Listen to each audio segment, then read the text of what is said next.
All right, good afternoon, everyone. Thank you for being here today for the April 12, 2016 policy session of the Phoenix City Council. Looks like we have a quorum present of our council, so we'll get started with the business of the city. First item on today's agenda on our policy session is council information and follow-up requests. I'll turn to members of the City Council to see if they have any information they'd like to provide other members of the council or the public at large. Councilman Waring, please jump in. Yeah, we are doing another budget hearing with Councilman Williams at 6 p.m. at the Community Center at 3435 West Pinnacle Peak Road in Phoenix. So I hope everybody can attend, and it is April 19th, which is a Tuesday night. So it's, I guess, next Tuesday, a week from tonight. So thank you very much. I appreciate it. Thank you very much, Councilman Waring. Other members of the City Council, Councilman DeCiccio, please. Thank you, Mayor. For those that may have forgotten, Friday is tax day. That's when you owe your taxes. And this year, I believe you're working all the way through May in order to pay your taxes for the entire year. And every year it seems to grow more and more. And if you look at what's going to happen, at least with these taxes, as they keep going further and further, it's a lot of us dealing with government spending more than they need.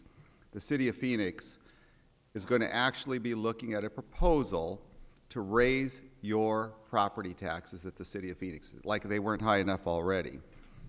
What you're going to be looking at, the City of Phoenix has a $1.2 billion revenue in the City of Phoenix this year. Highest in the history of the City of Phoenix, the highest, most amount of revenue we've ever received.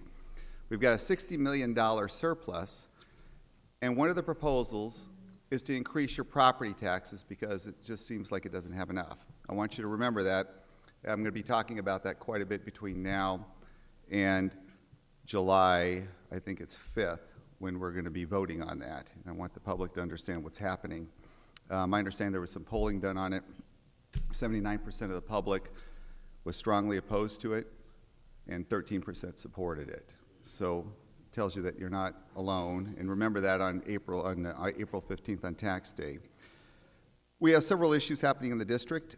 We got a community budget hearing tonight at the Madison School District. It's tonight at 6 p.m.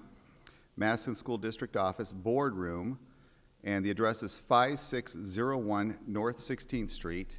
Additionally, the Phoenix East Rotary Foundation's annual beer and wine tasting gala is on Friday the 29th at 5:30 p.m. at Papago Park.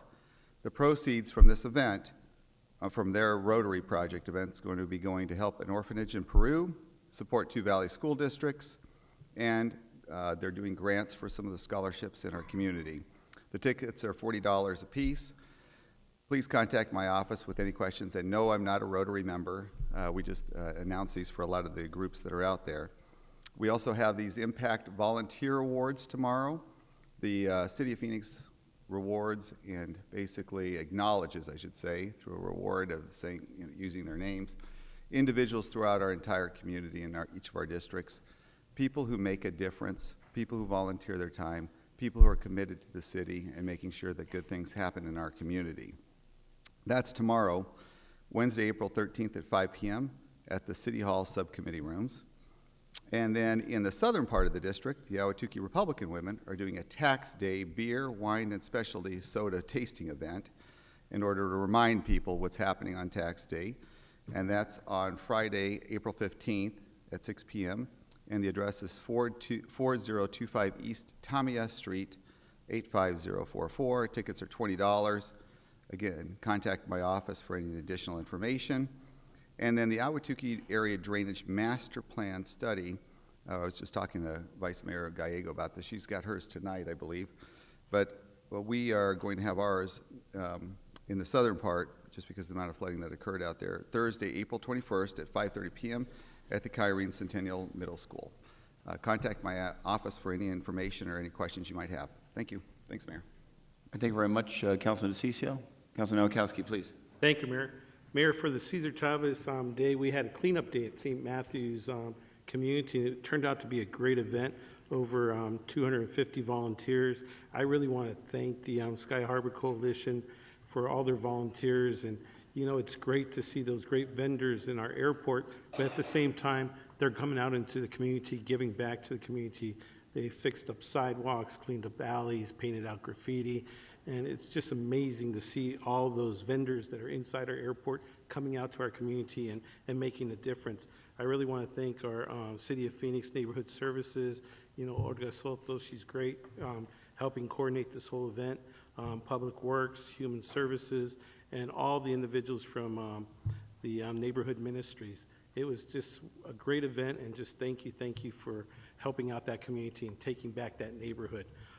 The other big project also that it's actually Vice Mayor, she had a great dedication of one of our first Fight Back, Take Back Your Neighborhood programs from District 7, and we're redistricting it. Flipped over on Lingo Park to District 8, and she'll probably go into more details, but they got their community center finally, and thank you, Kate, for all your hard work and everything you did there to make that center possible, and I'll let you talk more about that in detail.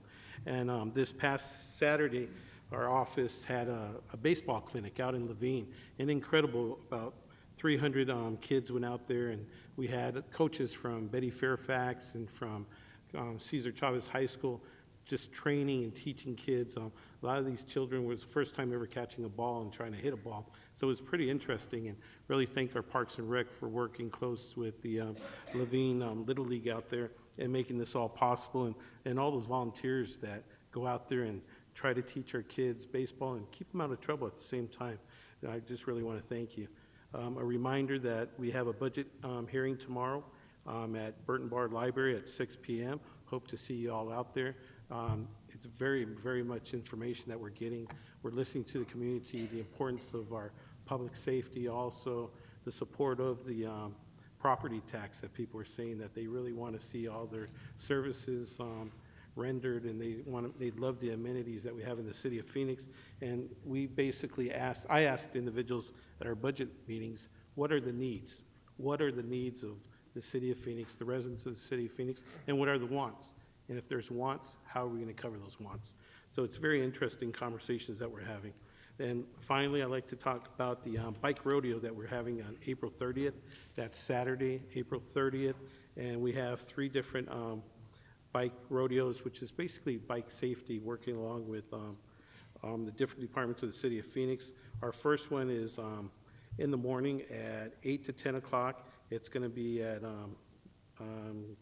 Manuel Peñas Elementary School, right at 79th Avenue in Thomas, right next to Desert Sky Mall. We're going to have breakfast out there, so come early and get some breakfast. There's going to be waffles and all kinds of stuff. And then after that, from 11 o'clock to 1 o'clock, we're going to be at the Dos Rios Elementary School, which is out there in Estrella, doing the same thing, giving out helmets and showing kids how to be safe. And we're going to be checking car seats and all that. And we're going to have hot dogs out there for individuals. And then we're going to wrap it up at 2 o'clock to 5 o'clock at the Food City Shopping Center right off of 7th Avenue and Southern. And we're going to be celebrating Dia de los Niños out there at the same time.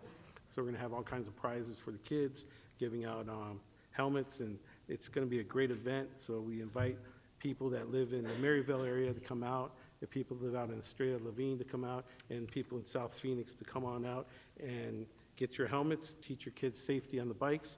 And just the last thing, Mayor, is I went to a funeral this week of Rene Vera. Rene Vera was a part of our Parks and Recreation employee for years. I've known Rene for over 20 years, working at the Diocese of Phoenix. I was the director of Hispanic ministry, and he was a volunteer in our worship ministry. And he's done so much for the Diocese of Phoenix and so much for the city of Phoenix that it's just amazing to hear all the stories and all the lives that he's touched.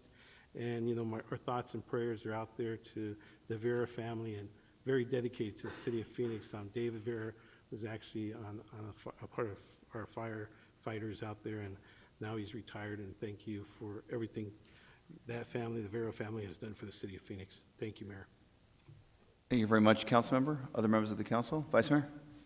Thank you. I joined Councilman Nowakowski in sending condolences to the Vera family, but it was inspiring to see so many generations of Phoenicians coming back to celebrate his work and the work he did with our Parks Department, so a real testament that what we do matters, as our city manager likes to remind us. USA Today had a great headline this morning. They said, "Happy Equal Pay Day, said no woman ever." Today is Equal Pay Day. It is the day that women work into the following calendar year to make the same amount of money as a man doing the same work made in the year before. The good news is it's a little bit earlier in the year than it was last year. The bad news is it's still in April. For those women who want to do something about that, there's a lot of great resources thanks to our nonprofit community. If you are working for an employer, there is a great training tonight at Fresh Start Women's Foundation on McDowell to learn about salary negotiation, and I'll be partnering with the Urban Land Institute for another training on Thursday. If you are an entrepreneur, thanks to a partnership with the City of Phoenix Economic Development Department, Cahoots is offering a great training, Level Up, which will help women take their entrepreneurial business to the next level. So both great opportunities, and I would encourage more people to take advantage of those. We did have a lot of great news in the last couple weeks. Today we have a real sustainability focus at the meeting, and it was wonderful to see Environment Arizona put out a report recognizing Phoenix for being number 3 in terms of cities for solar. We also have done a lot related to sustainable transportation. We had some very exciting votes today at the Transportation and Infrastructure Subcommittee, moving forward on accessible transportation, investment in streets, bicycle lanes, and we had a great bicycle-focused weekend in District 8, including a bicycle safety rodeo at Nevitt Elementary in the Tempe Elementary School District. We do have some Tempe Elementary School students in District 8, and we got to celebrate this event at a neighborhood that had been newly repaved. Sparky came out and was very, very popular. We have a lot of future Sun Devils, I think, in District 8 who were very excited to celebrate both Sun Devils and bicycle safety. We also, we've got a lot of great youth events coming up. The City of Phoenix is a partner in My Brother's Keeper. I'm proud to work with Councilwoman Pastor on that, and we're doing a great job fair with Friendly's House on April 23rd. It's Shakespeare's birthday, so if you're not celebrating Shakespeare's birthday and you want to come out and join us for that, it's focused on young people, including disconnected youth. We're going to have great employers, Southwest Airlines, Starbucks, our electric utility partners. So that's a wonderful opportunity. We also are highlighting the Jerome E. Miller Summer Leadership Academy, which celebrates Jerome Miller's legacy of service to the city of Phoenix and is a free 2-week-long summer academy for 11th and 12th graders. So applications are available on the City of Phoenix website. Tonight, Councilman DeCiccio mentioned we have a flood control meeting at Fire Station 57, a fire station which itself has flooded in District 8, and we're going to be talking about infrastructure. District 8, once again this weekend, had more lakefront property as we had a heavy rainstorm. The epicenter of rain in the Phoenix area was once again in the Levine area. And thank you to our streets department who are still out there cleaning up as a result of that storm, as well as our many first responders who helped keep us safe during that difficult storm. So thank you to our city employees for their continued good work. Thank you very much, Vice Mayor. Other members of the council? Any reports of information? Councilman Gates, please. Thank you, Mayor. I am qualified now to help out Vice Mayor Gallego with her concerns about weather. She's been really focused on this issue with a lot of flooding, as she just mentioned, a lot of rain down there in Levine. I am now a certified weather spotter. I went through this, yes, I went through this program last Monday, and if people are interested, they put this program on the National Weather Service where people can actually help out. I'm, outing myself as a weather geek here if I haven't before.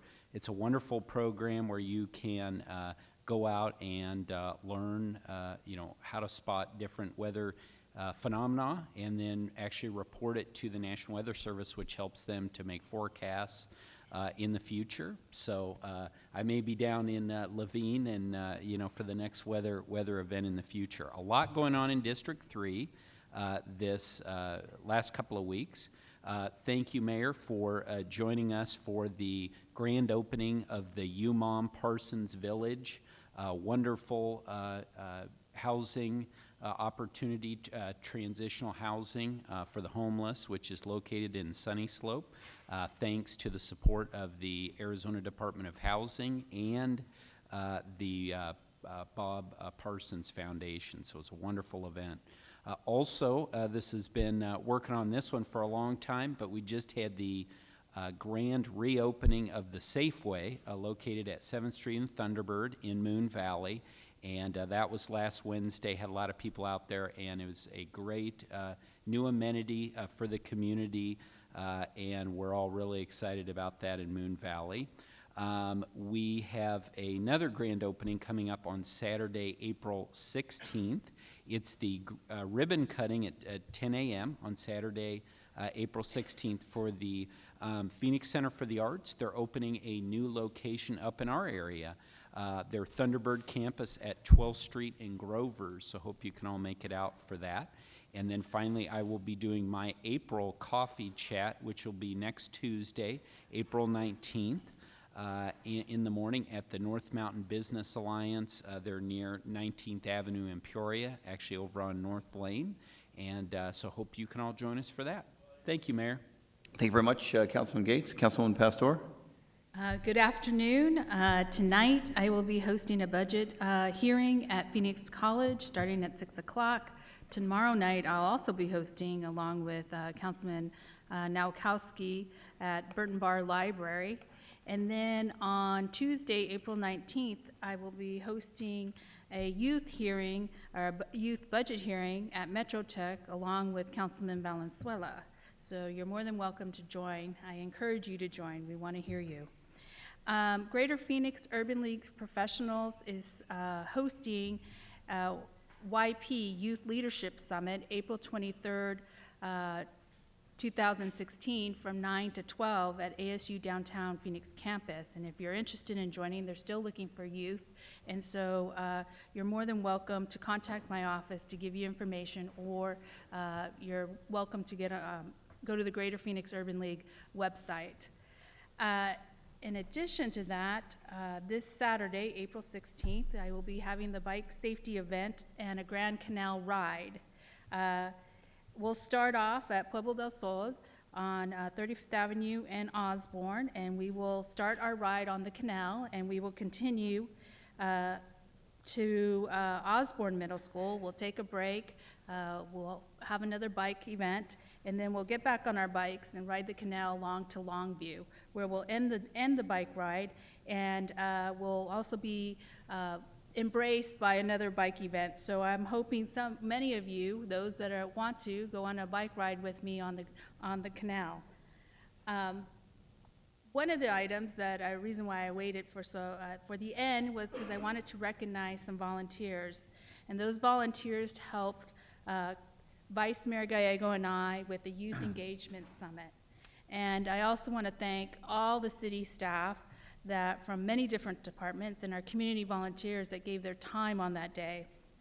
Over 150 youth attended from Phoenix Union. The youth attended educational tracks, participated in focus groups, and had an opportunity to hear from Brianna Valles, who shared her tremendous and inspirational story. I would especially like to thank Cindy Tercero from Phoenix Union High School District for helping us pull it all together. She coordinated everything with Phoenix Union, and she coordinated what is most important, our transportation, our buses, to get there to and from. So thank you. I would also like to thank Phoenix College for hosting the event, and all the staff that Phoenix College has volunteered and helped and assisted me, and especially our student ambassadors who were there and demonstrated to many of the youth what exactly the future could look like for them if they attended Phoenix College or any of the other community colleges, and how they could become a student ambassador. And then Arizona Federal Credit Union for sponsoring our lunch for the youth. We were able to have lunch for them, which they enjoyed, and we were also able to have many giveaways for them. And as our logo, Youth Phoenix, which stands for, what's called Yo Phoenix, which stands for Youth and Engagement Summit. And so Phoenix Works also worked with us on providing some backpacks and mugs, cups for the students. Finally, I would really like to thank Dominique.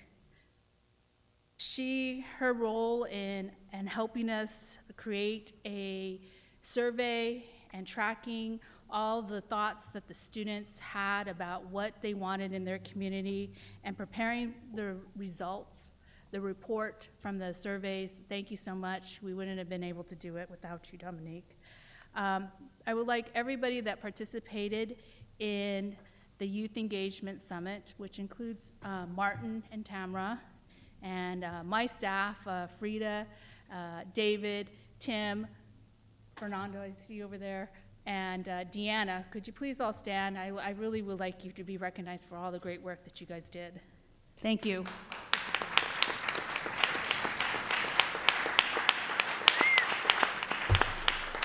So I would like to meet you to the side.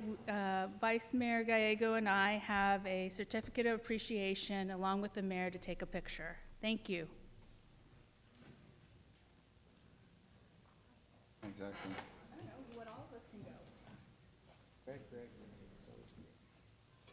We're going to ask Councilman Waring to smile. No, we're gonna get asked as an aside, but I'm not gonna go.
All right, Councilman Valenzuela?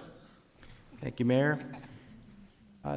First, I'd like to thank all of the volunteers throughout the city, but specifically Phoenix Sky Harbor Airport. This week is Sky Harbor Volunteer Appreciation Week, and it started my morning walking in the steps of one of the volunteer navigators, one of the really nice people with the purple blazer to show people to their gate or where the rental car facility is, or a specific restaurant or whatever the case might be. And the person they had me paired up with, this was just by coincidence, happened to be a Phoenix District 5 resident. And, just a really great person, and it's a great program. More than 400 people are part of the Navigator program, many of whom, I think most of whom are retired. All of these people are volunteers, and you'd be surprised how long many of them have been doing it. 7 years, 12 years. Mr. Bryce Seaman, the District 5 resident, has been doing it for more than 4 years, and we're a better city and it's a better airport because of our volunteers. So I just want to thank our volunteers for that. I want to thank Councilwoman Gallego for her effort in Equal Pay Day and continuing to help us stay focused on this very important topic. And I too would like to thank Cahoots. I love that she brought up Cahoots.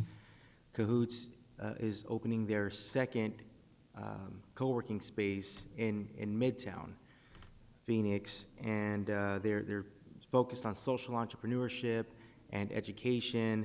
And I know that this is going to be another great program, or I would call it a program, which is the Level Up program.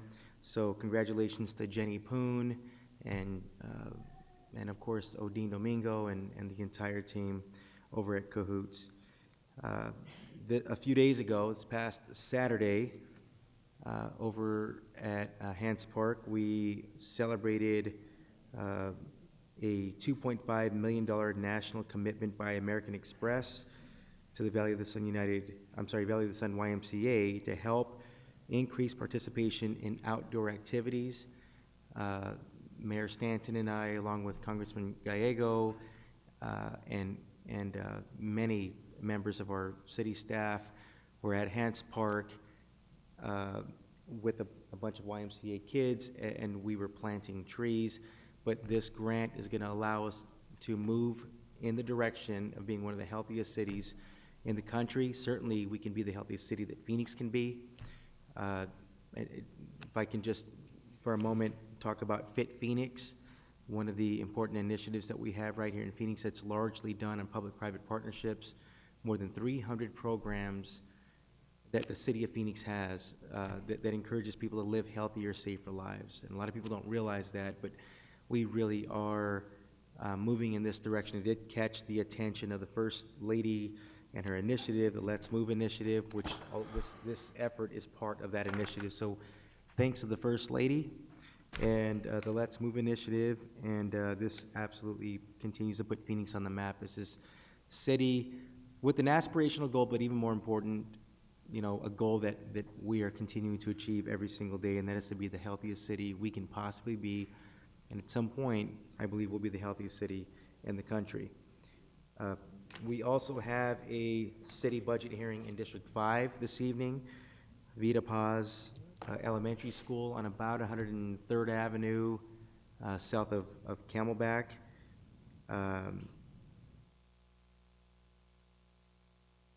And I've had the opportunity to attend several of these budget hearings already. The last one last week was with my colleague, Councilman Gates. We have another one scheduled, as Councilman Pastor mentioned, in the next week or two, but this one promises to be a really good one as well this evening. And as I turn to Councilman Gates, I was just reminded of a great event that we both were at this past Saturday, the Royal Palm concert in the park. And how that event has grown. We were out there, Councilman Gates and I were out there when it first started just a couple of years ago. And there were a couple of local bands at the time, and there's still local bands, which is really cool. But, and it's just grown, and there were hundreds of people at Royal Palm Park for this. It was the perfect day for it. It's a beautiful park anyway, but you have all of these families coming out, some great local talent, food trucks and games, and it was free to the public, and just, I want to thank Hillary Rusk and all of the neighbors there at Royal Palm, which is split between a couple of council districts, 3 and 5. They did just an amazing job, and I would like to thank the City of Phoenix Parks and Recs Department. Inger, thank you so much, because the stage was provided. The City of Phoenix really went out of your way, Inger, you and your staff, and came out and did all you could to be supportive of the neighbors. The neighbors, they drove it, and it was great to see, but the city had a support role, and it was a big win for everyone. Thank you. Thank you very much, Councilman Valenzuela. Any final comments by members of the council? Information for the public? Obviously, a lot of activity going on in our city. With that, we'll move on our agenda. Next on our agenda, I will see if is there a consent agenda and/or an executive session call? There will not be a consent agenda today.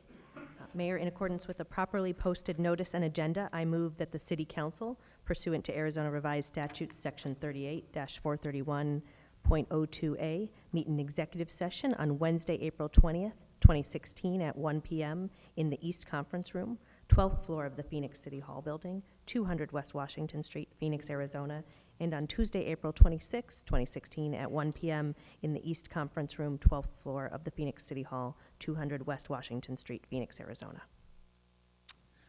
Thank you very much. I'll second. We have a motion. We have a second. All in favor, say aye. Aye. Any opposed? That item passes unanimously. Mr. City Manager, do you have any reports or budget updates today? Mayor, I do. I want to thank the council, both you in your hearing at Pilgrim Rest last week, and Councilman Gates at his hearing in Sunny Slope made the exact same point to the public, which is this is the most transparent budget process of any level of government. And that comes because you all host budget hearings. It also comes because we have all of our information available on the phoenix.gov/budget website. And to that point, I just want to inform the council that in order to comply with state laws about notice of intent, on our phoenix.gov/budget website, we will be posting a notice of intent related to all the options of the budget as it relates to revenues. So there will be a notice posted this next week about the potential of property tax and the other taxes that are being discussed in public, in order that if the council chooses to make those decisions for the July budget, they are properly noticed and posted. With that, Mayor, I'm happy to turn it back over. Thank you. Thank you very much, Mr. City Manager. Mayor, I have a question. Councilman Nowakowski, please. The mayor, the vice mayor, and myself were at a meeting where they were asking for a seniors citizen budget hearing at one of their senior centers. Did we set that up citywide? Mayor, Councilman Nowakowski, we have all of the budget hearings set, and we are not able to go and set a senior citywide hearing at this late of a date, but it is something we will make sure we do next year in our budget hearing process. Thank you. Thank you very much, Councilman Nowakowski. Next on our agenda is item number 2. This is the presentation to this council of the Morris K. Udall Conservation Award. This award was given to the City of Phoenix by the Nature Conservancy at a recent meeting in Sedona. Representing our council was Councilman Thelda Williams, but it's a prestigious enough award that the Nature Conservancy asked for the opportunity to come before us in this setting and provide it in a public setting like this to the entire council and to the entire City of Phoenix. So Ms. Karen Peters, who has a blatant conflict of interest because she's a board member of the Nature Conservancy, just for the record, is here to announce, to present the Nature Conservancy. Ms. Peters. Thank you, Mayor and members of the council. I neither nominated nor voted for the city for this award. You covered yourself. All right, good. It's my great pleasure to introduce Patrick Graham, who is the state director of the Nature Conservancy, and he has been since 2001. During his time, the Conservancy has taken on a number of important issues and challenges related to water, forests, state land reform, and more, working with communities, businesses, and landowners. Prior to coming to Arizona, he was the director of the Montana Department of Fish, Wildlife, and Parks. Welcome, Pat. I look forward to hearing about the Morris K. Udall Award. Thank you, Karen. Mayor Stanton, members of the council, thank you for allowing us to be at your work session here today. The Nature Conservancy's role is to conserve the lands and waters upon all which life depends, and we've been doing that here in Arizona. This is our 50th year, so we're also celebrating a milestone this year. We're one of the largest conservation organizations in the world, working across 5 continents, and we would like to think one of the more effective. Every year, our board and chapter recognizes significant contributions in the private as well as the public sector for conservation. And this year, of course, we would like to recognize you for your stewardship of Arizona's water resources, both for your vision as well as for your spirit of collaboration. We were privileged to have Councilwoman Thelda Williams join us at our meeting in Sedona, and at that time, as Mayor Stanton indicated, we asked for an opportunity to present this to you all because we thought your efforts warranted that. As you all know, the Colorado River provides the cities and agriculture in this state with considerable vital water resources. But the Colorado River is also under extreme pressure right now after 17 years of drought. We've got reservoirs, Meade and Powell, that are about half full. The Colorado River Basin is now using more water than the river can provide on an annual basis. So there's going to be increased attention around shortages on the river, and Arizona, unfortunately, will be impacted first and the most among the basin states because we have the junior priority date. And Arizona and Phoenix have had great foresight with respect to water, beginning in 1980 with the Groundwater Management Act, the Water Banking Authority to store excess CAP water, reuse of water supplies, conservation. These are all measures that Phoenix and the state of Arizona have helped to implement. But today, the Conservancy wants to recognize the action you took last year when you created the Colorado River Resiliency Fund. The fund allows Phoenix to demonstrate its continued leadership, both locally and in the region. Things like enabling you to store extra Colorado River water in Tucson through an underground reservoir that Mayor Stanton called an insurance plan against the threat of water shortages being declared on the Colorado River. Creation of the fund, the Colorado River Water Resiliency Fund, was not done as a reaction to a crisis, and I think that is part of the recognition that we wanted to do here today, was that this was a forward-thinking action by the city of Phoenix to help secure water supplies in the present as well as in the future.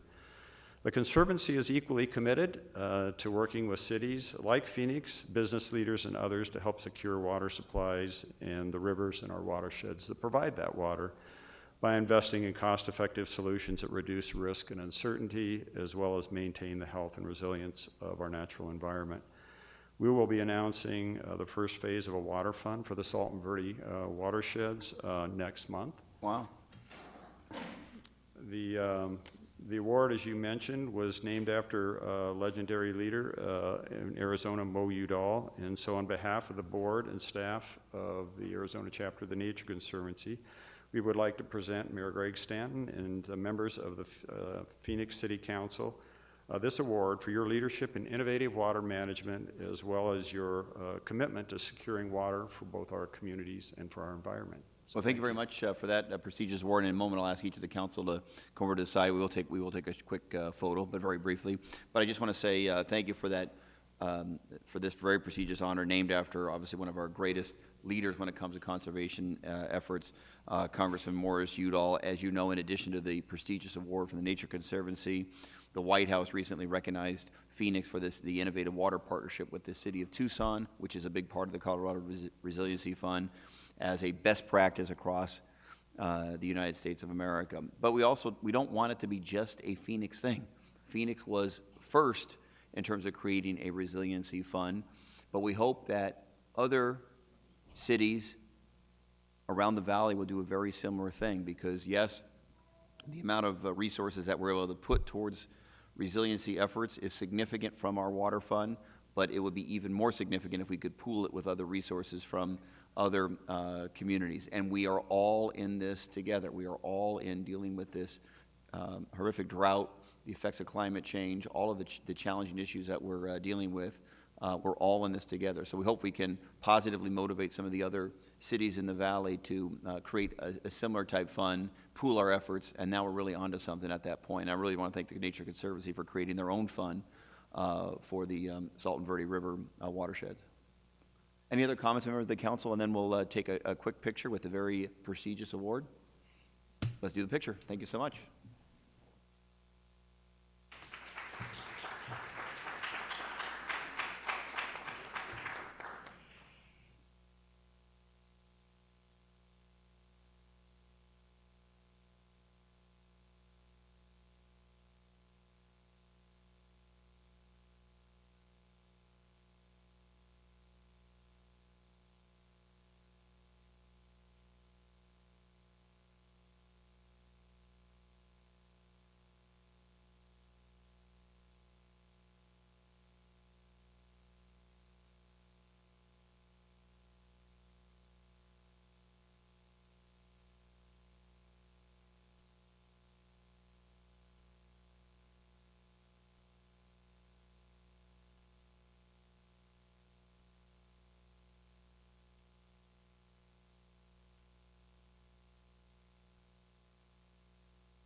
On that issue, of course, our great Water Services Director would have been here. She's been an incredible leader on water issues. She had a tragic death in her family. Otherwise, she would have been here to help to accept that award on behalf of the City of Phoenix. But Catherine Sorensen, we are thinking of you and your family.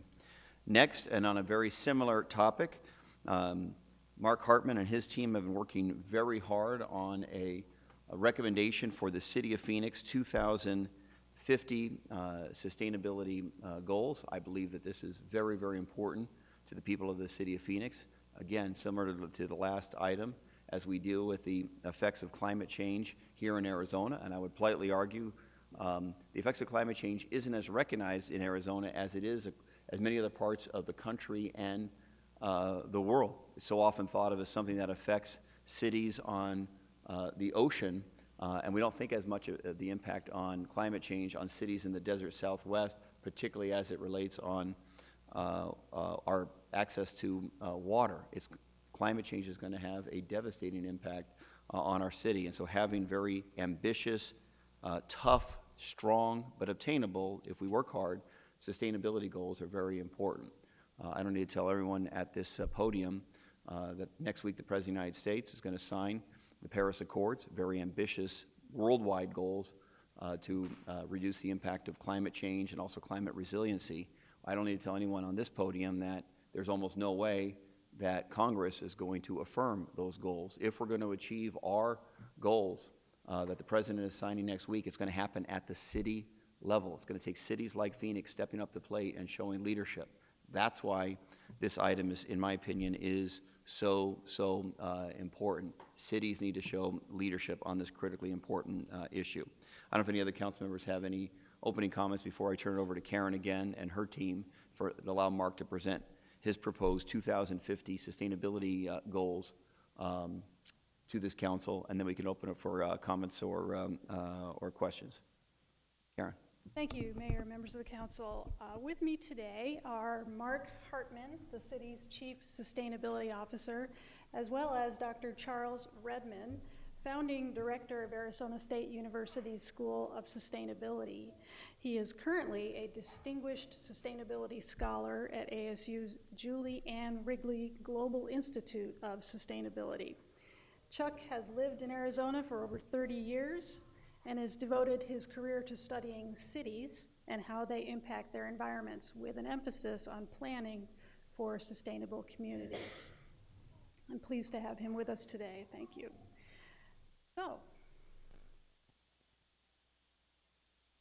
in the year 2050, the kids who are entering preschool today will be adults and likely will have families of their own. We, as their parents and grandparents, need to consider how our actions today might impact their future community where they will live, work, and play. Last year, the mayor and council challenged staff to consider and propose sustainability goals for that future, and we are pleased to present them today.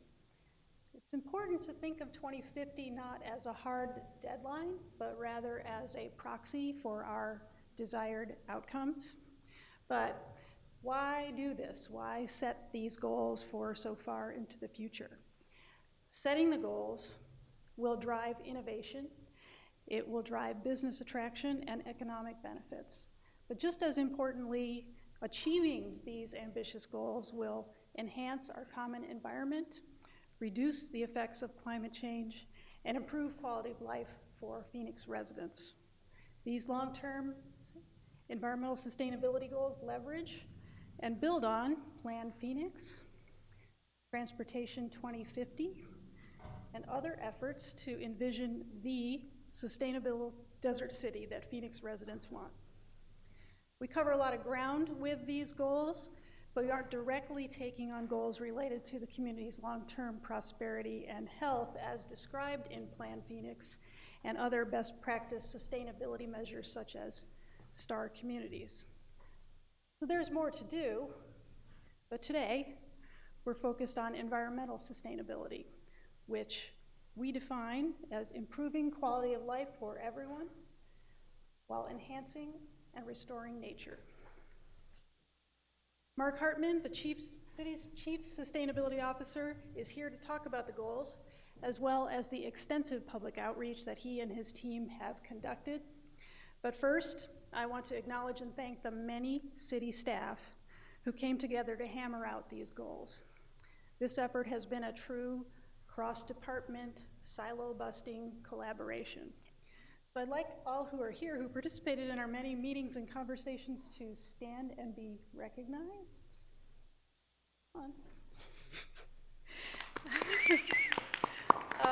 They're not all here, but so I'll quickly give my thanks to the departments, including Planning and Development, Public Transit, Street Transportation, Parks and Recreation, Aviation, Community and Economic Development, Environmental Programs, Public Works, and Water Services.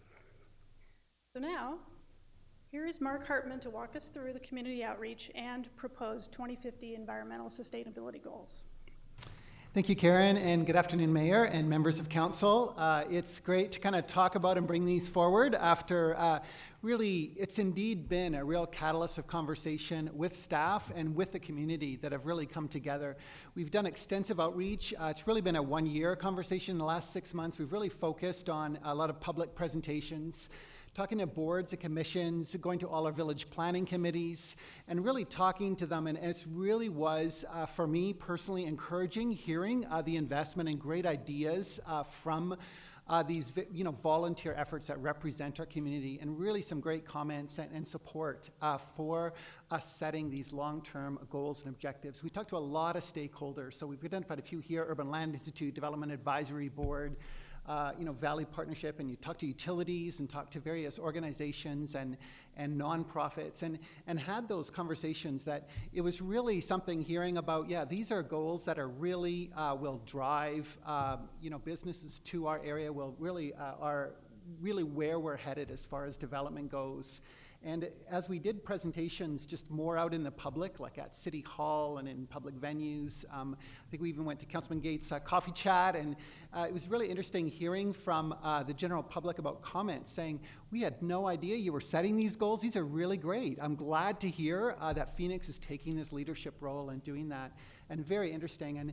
And so we went to all the many major public events throughout the city. Whenever there was an opportunity, we quickly took our road show and set up our displays, and got great public feedback where they'd write and vote on the board and give us comments. And then finally, we did extensive social media outreach. We kind of wanted to go beyond the normal channels and really wanted to go out and through Facebook and other things, really try to get more and more public feedback. And over 5,800 unique visitors in social media kind of gave comments on the goals. And overall, it was 8,100 people kind of gave commentary when we add up all the different outreach efforts. So pretty extensive. And, very interesting. We kind of asked for a Goldilocks approach, these goals sound too ambitious, not ambitious enough, or about right. And 88% were saying the goals were sound about right, or could even be more ambitious, thinking they might be able to accomplish them sooner. So extensive public outreach. And I'd just like to highlight, you certainly have in your council report the 7 goal areas, but I'd like to just walk through them and highlight some of the most significant aspects of them. So in regard to transportation, really the goal is to make walking, cycling, and transit commonly used and enjoyed in every neighborhood, and certainly want to make it available to the public who need it, but also a very important aspect of that is enjoyed. And enjoyed has many implications for creating bike paths that are safe and shaded and cool, as well as shaded bus stops, and doing those things, having bus times that are convenient. So really those types of things. But as we look at what the individual goals are, is 90% of residents living within a half mile of transit. We're currently about 75% within a quarter mile. So really, as we want to kind of move this up towards 90% of residents being close enough to walk to transit, with the majority being even closer than that, and as well as 80% reduction in vehicle emissions per capita. And somebody say, well, how do you get to 80%? And actually, many cities are adopting and recognizing as they model this out, and it's really achieved through a couple of ways. One is that, what will the tailpipe emissions be for vehicles in 2050? But also, as we really look at developing in our high-growth areas, making the amenities and the places that people want to go and shop and things that they need all nearby their homes. Nobody chooses to be on a freeway. It's not really something you do just for fun, but if you can actually have the things closer to home, we really heard that from the community, that they like the concept of having the things they need that within their own neighborhoods, and that would have the most significant reduction in really the number of miles you need to get into a car when you can actually walk or bike to those things nearby. Creating zero waste through a circular economy, and really 100% of things are recyclable, and it's just as what is the cost? And if we want to ship our mattresses and our palm fronds to China, it'll just never be cost effective. That is not the way to go about it, but it's really innovative what our waste group is doing, starting the Resource Innovation Campus out at the Waste Transfer Station to pull those things out of the waste stream. The state of Georgia did a study, and they spend $100 million burying recyclable materials that are worth $300 million. So really capturing that value, particularly there's two ways to kind of reach this path. So as I said, certainly new local businesses creating products, but the manufacturing industry is very much recognizing, instead of going globally to get raw materials from around the globe, to actually capture those back from consumers, and there's a real value in that. Instead of our current linear economy where everything just ends up in a landfill, to really capture that value and not pay that transaction cost of our current linear economy that we have. For water stewardship, we certainly heard about that just a few minutes ago, and really to maintain that clean and reliable 100-year supply of water. Clean water certainly has been a topic nationally, and so we can really enjoy our clean water that we have here and continue to bolster and look for ways to continue to build that supply. I would say for Phoenix, we are really a leader in water innovation. We are desert folk, and we know how to do water. If there's one thing that we're good at, when you look at, say, compared to California, where 4% recycle 4% of their water, and we recycle 89%, it's really just a different way of thinking about water we do here, and we really excel in that regard. And as we go on to other goals, buildings and land use, this is actually, as many cities, we're talking about and discussing an 80 to 90% reduction in community carbon emissions is really possible, and with the eventual goal of even becoming a carbon neutral city. And a lot of that happens to do with city design, as you have the amenities close by and people can just walk or bike to the things that they need. But also, one of the things our city's in a unique position in is that we primarily use electricity as our energy source. And as in talking with utilities and looking at their long-term plans, they haven't got plans out to 2050 yet, but as they're looking at what they're planning for 2030 and planning for 2040, they're really looking at really reducing the amount of carbon in the electrical supply. And as we do that, other cities really have a real difficulty in what they need to do with their natural gas and how do they keep that heating fuel and how to get rid of that. But for us, as we decarbonize our electrical supply, we can be much quicker moved towards a carbon neutral city. So a real strategic advantage for us. Now, looking at sort of the design of this for buildings and land, it's really just creating 15 vibrant urban communities that are close by. Instead of just one big downtown, we really want to extend that out where people can live, work, and play all within the neighborhoods. And then buildings towards passive design, where buildings need very little energy to actually keep them conditioned. When you actually have really good building envelopes, and as technology comes along and we improve by 5% per year even, you could actually get to really carbon neutral buildings fairly quickly. For parks, preserves, and open spaces, the idea is to really have people within a 5-minute walk of a park or open space, really that connection to nature. I do want to emphasize something to this council that is a unique thing about Phoenix that not many people have articulated, is that we have a strong identity with the natural environment here. That people, every advertisement you see, it always has a picture of a cactus on it. People know here, if there's one thing they say, we live in a desert. Did you know that? And very aware and connection to nature. And really with our largest park system in North America, for a city park system, it's pretty remarkable as we have that. And so for the park system to really have throughout our city, having that access to parks is creating 150 miles of trails and pathways that connect a lot of those parkways and create safe pathways for people to walk and bike. And one advantage we really have is we have more canals than Venice. And if we really utilize that asset and use in the future of Phoenix this idea of making great places where people don't have to walk beside busy roads or highways, they can walk along the canals in a great safe place, and really emphasize beauty within those places as well. for local food. Very interesting around ecological footprint, how a very big significant part of that is our food. And it's not many people realize when we think of all the food we grow and consume, a remarkable amount consume in the US, that 50% of it is actually wasted before it even gets to the grocery store. To really look at how we do our food systems, very important, and cities recognize the value of developing local food assets within the city. One aspect of that is certainly the concept where there's many in the community without access to transit, where they're a long ways away from fresh and healthy food. More than a mile away, it's called a food desert. And the long-term goal is to really eliminate food deserts where people have access to that fresh and healthy food. We have 44 of them here in Phoenix, and to really eliminate those, even in downtown, is actually was considered a food desert, and in Dow, I guess with the new fries, will be certainly one addressing that one area, but really looking at how to do that. Bringing in things such as farmers markets and other food assets, grocery stores within these communities, and creating that access to that. And what cities have really studied is they bring local food assets and create community gardens that they actually see it actually affects the amount of reducing hunger and diet-related disease that people have by actually just providing them with access to fresh and healthy food. The last goal area of the 7 is clean air. This one certainly received good support from the community, and they said, oh yes, we definitely need that, good quality health care, both from really to outperform federal standards, I guess is the overall goal, have excellent or good visibility on 90% of days. We're currently about 70 to 80% of days good visibility, so try to go up to 90%.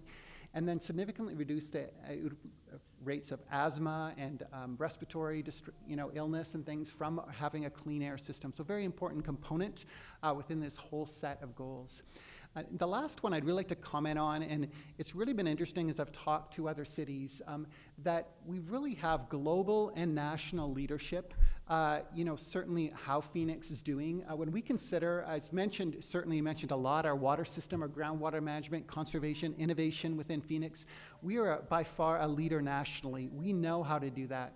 For solar, just within our own facilities, 31 megawatts, we can actually supply 50% of the energy we need in our public works buildings through the amount of solar. And as Councilwoman Gallego mentioned earlier, we came third in the nation on amount of solar installations community-wide. For alternative fuel, leading in the nation by far. We use more in our region, more alternative fuel than all of Southern California.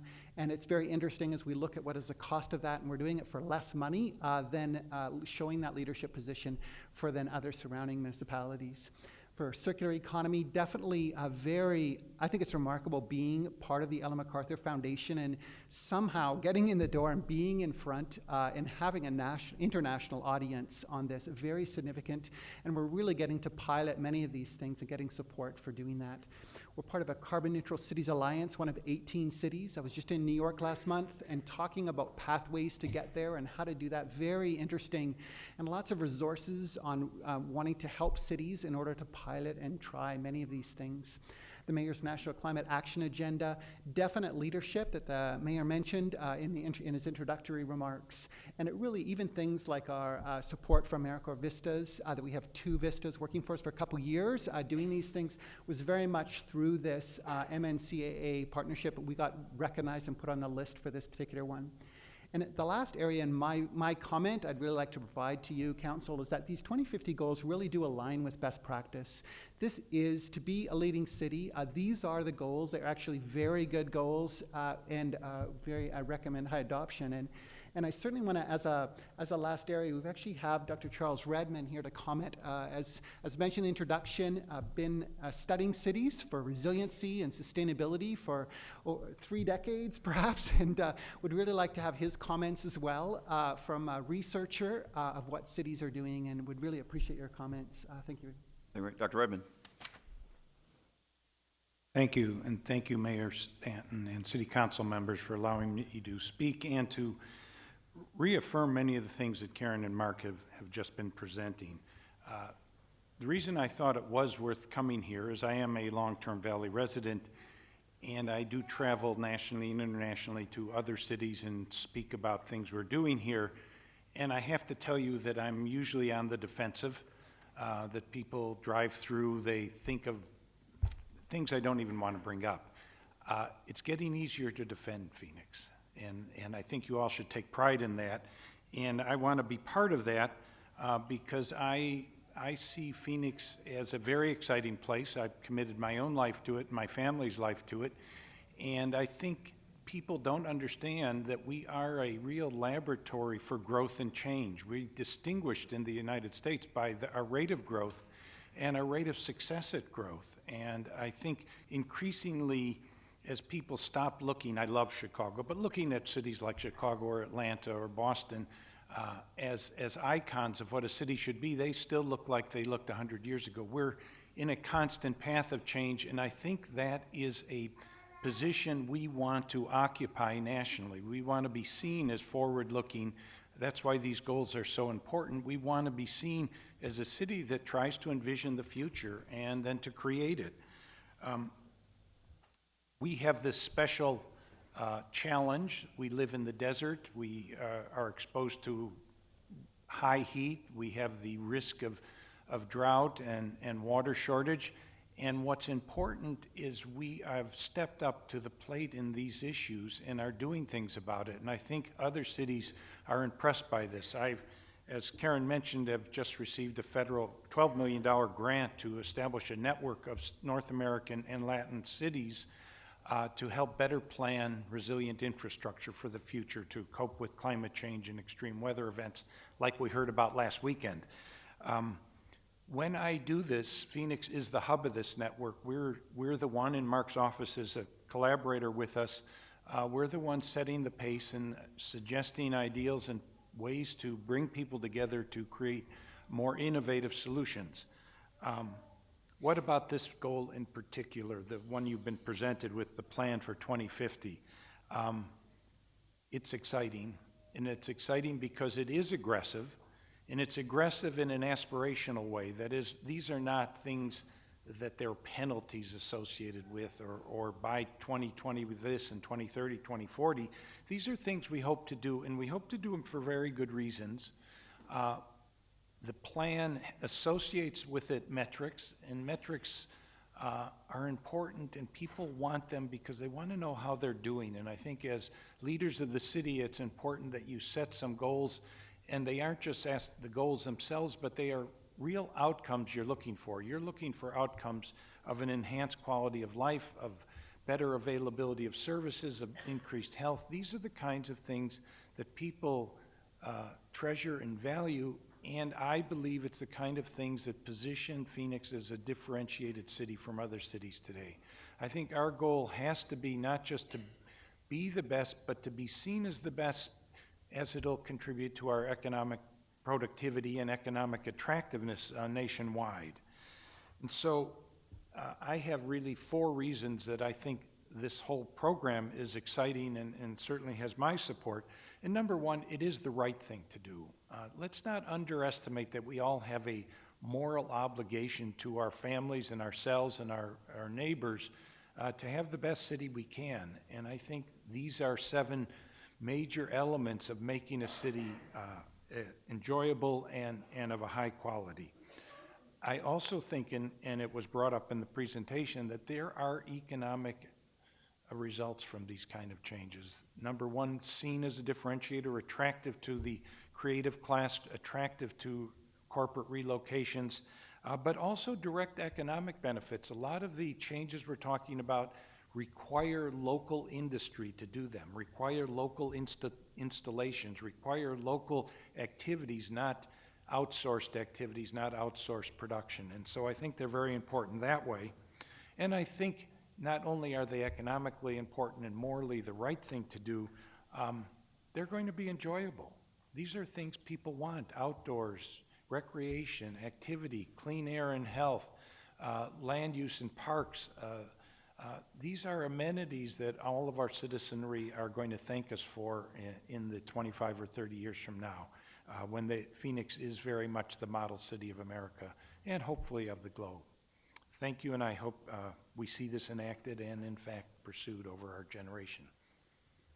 Thank you very much, Dr. Redmond. Ms. Peters, anything else before I turn to members of the Happy council? to answer any questions before we proceed with our recommendation. All right, now I'll, in just a second, hand over to council. Dr. Redmond, maybe you can address your thoughts. I brought up the issue of, with these Paris Accords, which officially are going to be signed next week, the role and responsibilities of cities to take action to make sure we meet those goals. What is your opinion, the role of a city as it relates to these national and international goals?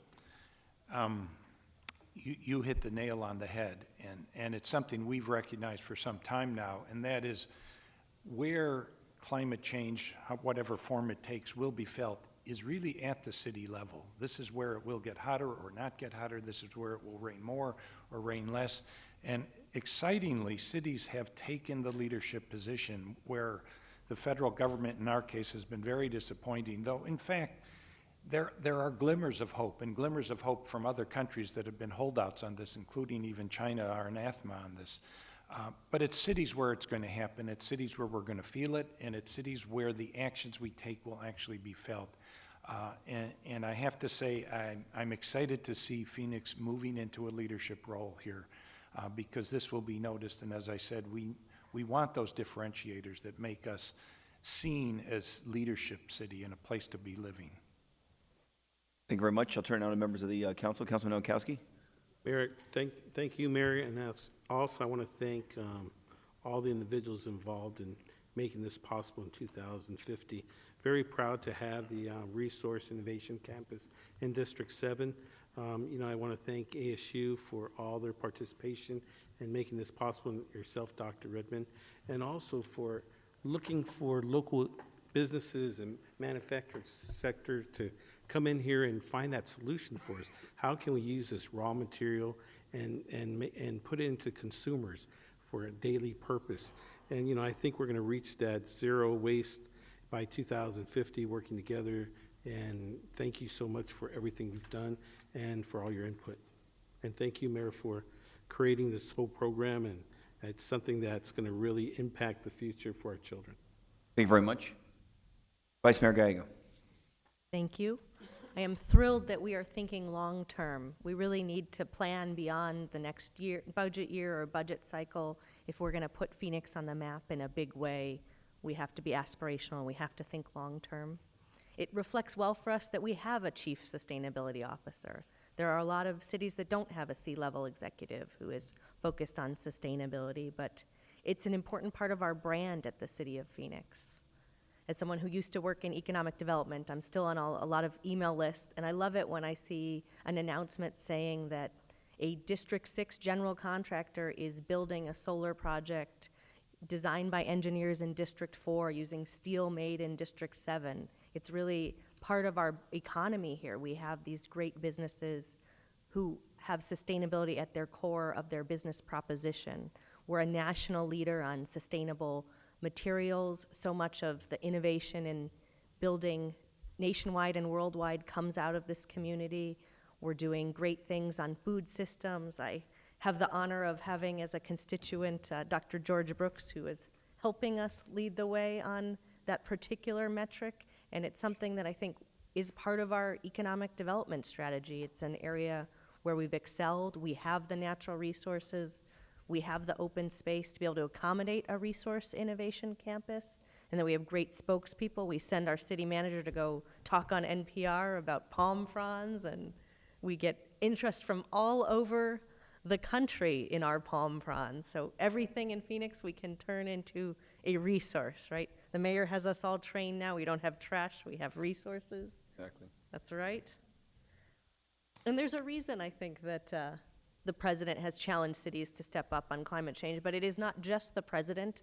The Pope convened cities and said that as he moved forward with his agenda on sustainable issues, that cities would really be leading the way. So I think almost everyone agrees if we're going to get it done, cities are going to lead the way. There are a lot of great goals here, and we managed to impress some pretty difficult to impress bodies.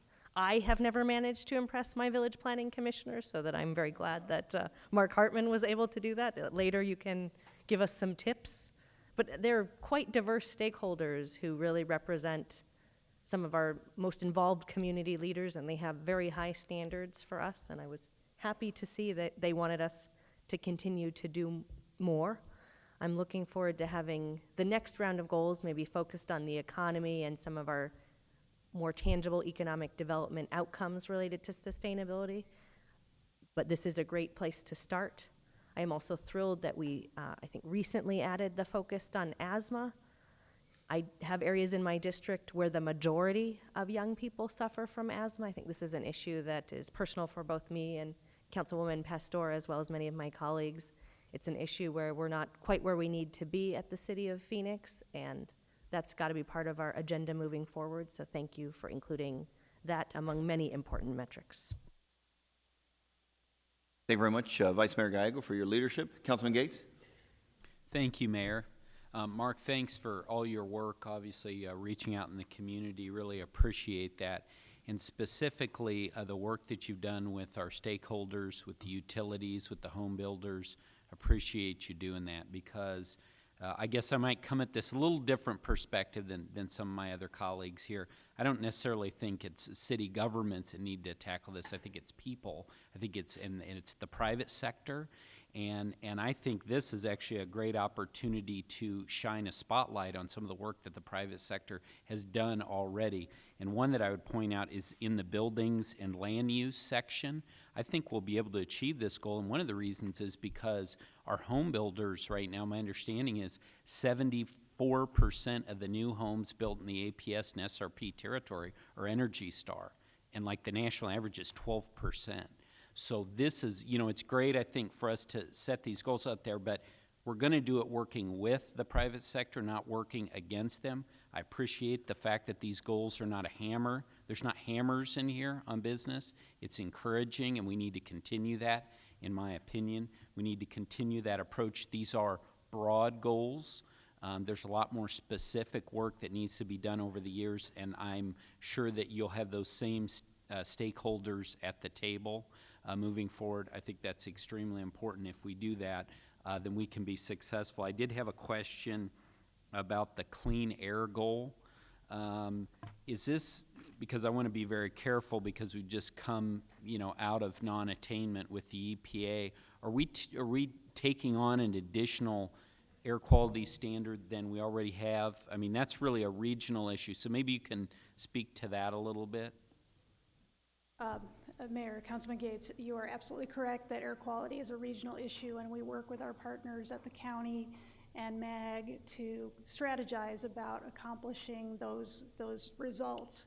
The goal that's articulated is that we would outperform all the federal standards, including the ones that are being discussed today, but over the course of the several next decades that we would get there, in addition to the visibility goal that Mark referenced. But it's definitely a team effort.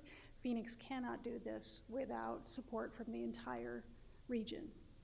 And obviously, I think air quality is very important. It's important that we have clean air, but I want to make sure that we're not imposing a standard that's going to have an impact on development, a negative impact on development. And so I want to be very clear that that's part of this as we look forward.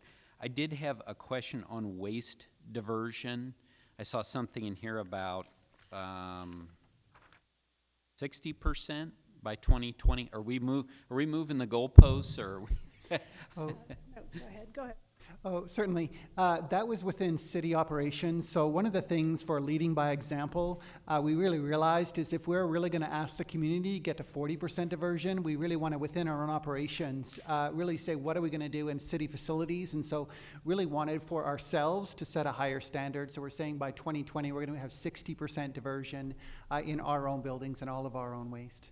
Okay, thank you for that clarification. I just wanted to make sure. But again, good work, and I hope that we will be getting out in the community soon and continuing this, getting the stakeholders at the table to make sure that we're setting out goals that are achievable and do, in my opinion, a good job of balancing our concerns with the environment with our desire to continue to have excellent economic development in the city of Phoenix. Thank you, Mayor. Thank you very much, Councilman Gates. Other members of the council? Councilman Waring? Thank you, I appreciate it. So these aren't goals for just the city of Phoenix's buildings or what have you. This is a goal for the city of Phoenix. That's correct, Councilman Waring. These are goals for the community at large. So, I mean, we're setting goals for buildings we don't own and won't be building ourselves and so forth. You know, I guess there was sort of comparison contrast between the federal government and Congress. I guess the implication being there's a do-nothing Congress, but actually, with this vote, we're not doing anything either, right? I Mayor, mean, we're Councilman not Ware, changing anything. I would We're not. certainly dispute that we're not doing anything. The Does setting this of the change? goals Does this change anything? changes no ordinances. This Okay. establishes no new rules. But this does tell us that as we make decisions over the course of the next several years, this is what we're aiming for, and that's an important thing to say to the community. But we could vote for ordinances, development, whatever, that completely contravenes this, and this would not overrule that, correct? It would not. Okay, so like I said, nothing, which is fine. I mean, it's good to have goals. I appreciate the effort that was put in and so forth. I am concerned, Councilman Gates mentioned it, and if you have to work with the county, good luck. I mean, those people, oh, sorry, Bill. Side humor there. I couldn't resist, I apologize. For example, you talked about basically the businesses are our partners. I've heard it said by the League of Cities and Towns, cities are Arizona. No, the people who live in Arizona. That mindset was fascinating to me.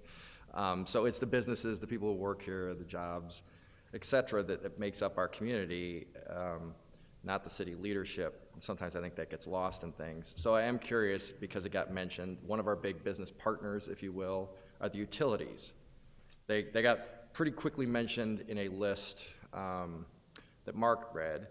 So I guess I'm curious, the implication of them being mentioned, where it was mentioned, in context for what he said, implies that they are fully 100% supportive of this document that we're voting on today that actually really kind of does nothing. Is that true? Mayor, Councilman Waring, Mark and I met with both SRP and APS and talked through the proposals that were being made to get feedback from them regarding any concerns that they had. What we heard back from both of the utilities is, they're not going to endorse per se, but also encourage us to set ambitious goals. We are one of their largest customers. Both utilities have Phoenix as one of their largest customers, and what we say we are interested in doing is of great interest to them. So while, and in fact, I understand that this actual report was reviewed by our colleagues at the utilities, and I was told that they would call me if they had any trouble, and they did not. Again, these are goals and we would be working directly with them over the years to collaborate on how to get there. Because I mean, I would think they would be a huge, major, enormous component of whether we reach these goals in 2050. Absolutely, Councilman Waring. I mean, I don't see any you are way correct. around that. I guess I would be surprised if they could become carbon neutral by 2050. And I don't think they'd commit to that, would they? They did not commit to that, but they did commit to us that they are working hard to decrease their carbon intensity. And when we talk about carbon neutral power, we're not just talking about elimination of coal and the like. Nuclear power is a carbon neutral source, and as we know, nuclear power is a significant source in our valley and state. So we'll be working very closely with them as we go forward to talk about how we get there. We've got time, and we're going to collaborate. I mean, if we didn't have Palo Verde, we'd have some issues, I would think, as a valley. That just went away. 2050? That's something we have to talk to them about. All right. Well, I appreciate the effort that went into this. I guess I'm curious. So again, I just want to make sure people at home, we can talk about Congress, we can talk about other levels of government, what they're doing and what they're not.